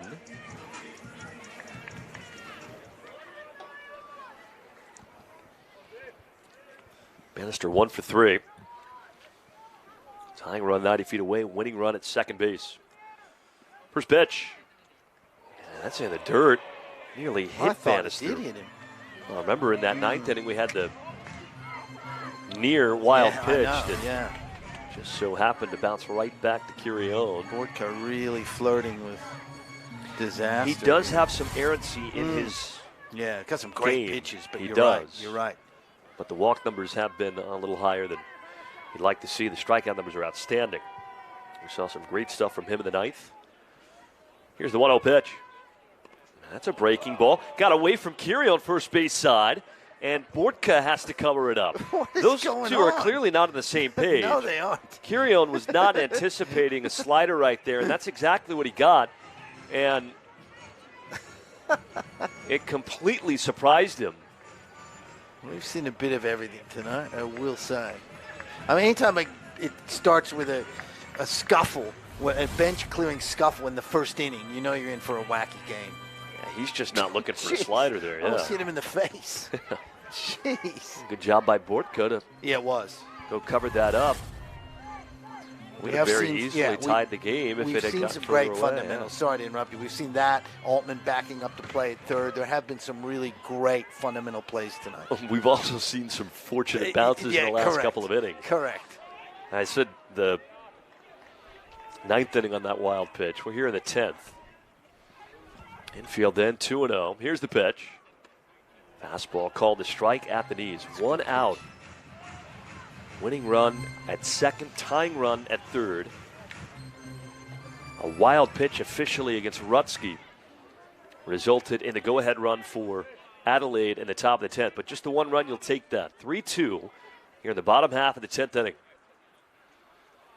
2-1 pitch. Swing and a miss. Big swing. Looked like it had a little sinker run to it. 2 balls, 2 strikes to count from Bortka. To Zion Bannister, 1 for 4 in the game. Zion has been pretty heroic at times this season. And the Aces are hoping for more heroics here. 2-2. Here's the pitch. Called strike 3. Got a slider up in the zone. And the Aces are down to their final strike. Or final out, I beg your pardon. It's a good pitch. It really is. Bannister just looked like he was anticipating that. So now it's up to Aaron Whitefield.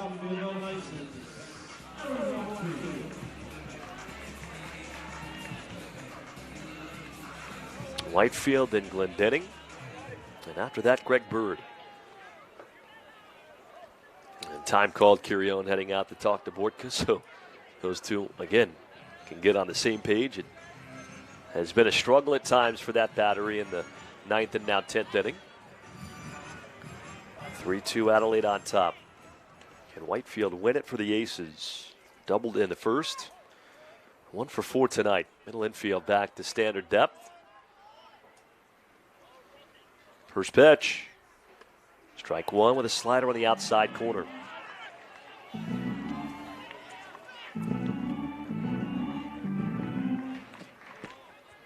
Aces look on.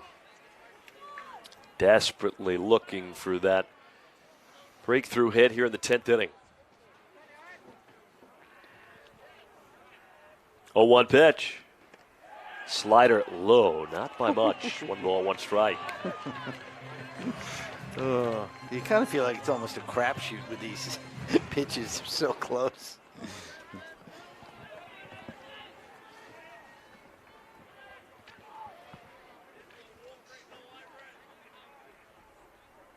Here's the 1-1. Grounded foul. And the Aces down to their final strike. Fastball that time over the inside corner.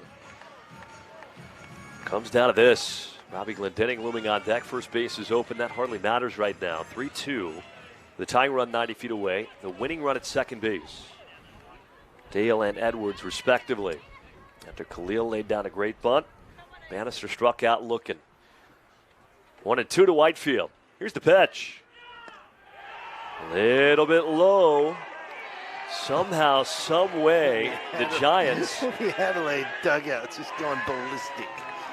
Just ballistic. We get another look at that. Oh, that my was God. so close. They're just going ballistic. Yeah, it's low. It's a little low. I agree. 2-2. Admittedly, I'm biased, but. And the pitch. Foul back. Stays alive. Boy, there's so much tension in the ballpark right now. And after a lot of games here at Melbourne Ball Park that in the 9th inning were one-sided one way or the other, Yeah. Finally you get one of these really tense matchups. First extra innings games for both Adelaide and Melbourne this season. 2-2. Bortka is set. And the pitch. Swing and a miss. Strike three. Bortka strikes out Whitefield. And the Giants sweep the doubleheader with a 3-2 win in 10 innings here tonight. So a 1-run victory in Game 1, a 1-run victory in Game 2. The Aces 0-4 in 1-run games this year, now 1-7 in games decided by 2 runs or fewer. We'll step aside, total things up, and we're back with the Game 2 highlights after this. The Giants win it 3-2.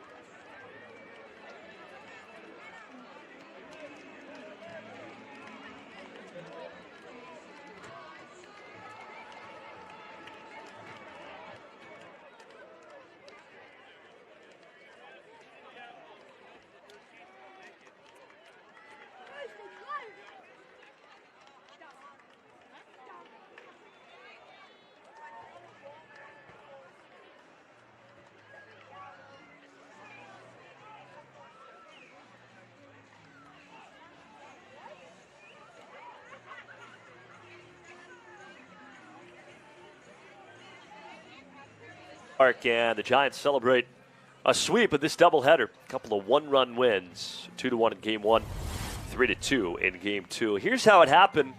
Back to the first inning, feels like an eternity ago. That's a long time ago. That's career double number 400 for Quincy Lattimore down the left field line. Score the game's first run, and Lewis Thorpe. Now the Aces fell behind. Close play at the plate again. After that, I don't know if we'll have it on the highlights package, but there was quite the scuffle. Benches clearing instantly. And here it is. Yep. There's Lewis Thorpe heading across. He doesn't look happy. Rickson Wingrove was jawing back and forth. I'm not sure if he was looking at Thorpe or Edwards. Robbie Glendening came in. Moylan almost falls down, grabbing one of his own players. Some serious fireworks.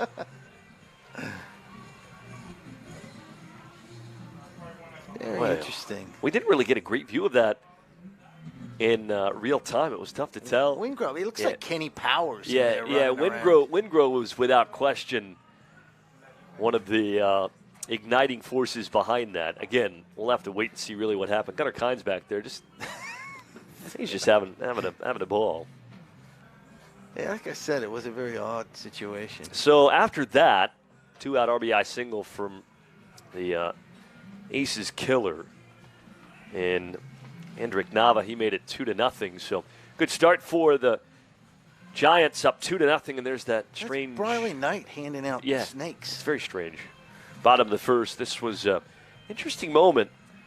Thought the catch was made by Spence. Instead, it fell out of his glove. Whitefield couldn't score on that play because he had to wait up, but a couple of doubles in that first inning. That didn't set up Greg Bird. He had the sacrifice fly, and it was 2-1 at the bottom of the first. Great response by the Aces. Yeah, it was great. Really resilient when he fall behind 2-0 in that first inning, that long first inning with the brawl interrupting it. Yeah, really nice little fight back there. Yeah, league-leading 29th RBI for Greg Bird, who's on a ridiculous pace. He now has 18 in his last 9 games. Bottom of the fourth, with the infield in, didn't matter. Jimmy Kerrigan still looking for that first hit, but does pick up the RBI. Small ball played by the Aces that inning, and it worked to perfection with Melbourne tying the game at 2. And that was it for 6 innings. At the top of the 9th inning, how about this play from Jared Dale? One of so many great plays we saw on both sides tonight. Off the base, somehow, some way. That's a web. He's able to, not a web gem, that's a web. That's unbelievable. Diamond. Hope Diamond. Michael Brewer saying thanks. This, the go-ahead run. Ruled a wild pitch. Got away. Close play at the plate. But he was safe. Ward fired up. Adelaide understandably fired up. The Giants took a 3-2 lead. Tough way to lose. But if you're Melbourne, you're thinking, hey, not the worst thing in the world. And 2-2 the count, 2 outs. Whitefield strikes out on that 2-seamer from the right hand of a tough reliever at Bortka, and that's the ballgame. So Ed, the final score 3-2, and unfortunately, 2 games, just 2 runs separate the teams, but the Giants take both games tonight. Yeah, you can see why they're the league leaders, right? They do the right things at the right moments. They get a little bit of luck, but, as you say, you make your own luck. They did that. They were very patient hitting. We mentioned that. They were good in the field. They just kept coming back and fighting, and as did the Aces, but unfortunately doesn't work out for Melbourne, and now the Aces need a win tomorrow to make the series 3-2 because it is a 5-game series, as we talked about. Yeah, now Melbourne 3 games back at that top spot in the league. Not the worst thing in the world. You win tomorrow, you're still 2 games back. You lost a game, but you have some very, very winnable games upcoming with still Sydney and Canberra yet to visit Melbourne Ball Park. Well, the totals in a game 2, Adelaide 3 runs, 4 hits, no errors. The Giants stranded 11. Melbourne 2 runs, 8 hits, no errors. The Aces left 8. Bortka, the winning pitcher. Rutsky takes the loss, and it's played in 3 hours and 17 minutes. Longest game of the year, of course. First game to go past the regulation 9. And 1,836 the attendance tonight. That's the biggest crowd at Melbourne Ball Park this season. For Ed Wyatt and the rest of our fantastic Sportscast Australia crew, I'm Michael Dixon saying so long from Melbourne Ball Park. We'll do it one more time in this 5-game set tomorrow afternoon before we all part ways and celebrate the new year accordingly. The Giants take both games of the doubleheader, and Adelaide has won 3 of the first 4. We'll do it one more time tomorrow at 1 o'clock, and until then, have a great rest of your Saturday night. This broadcast is powered by Sportscast Australia.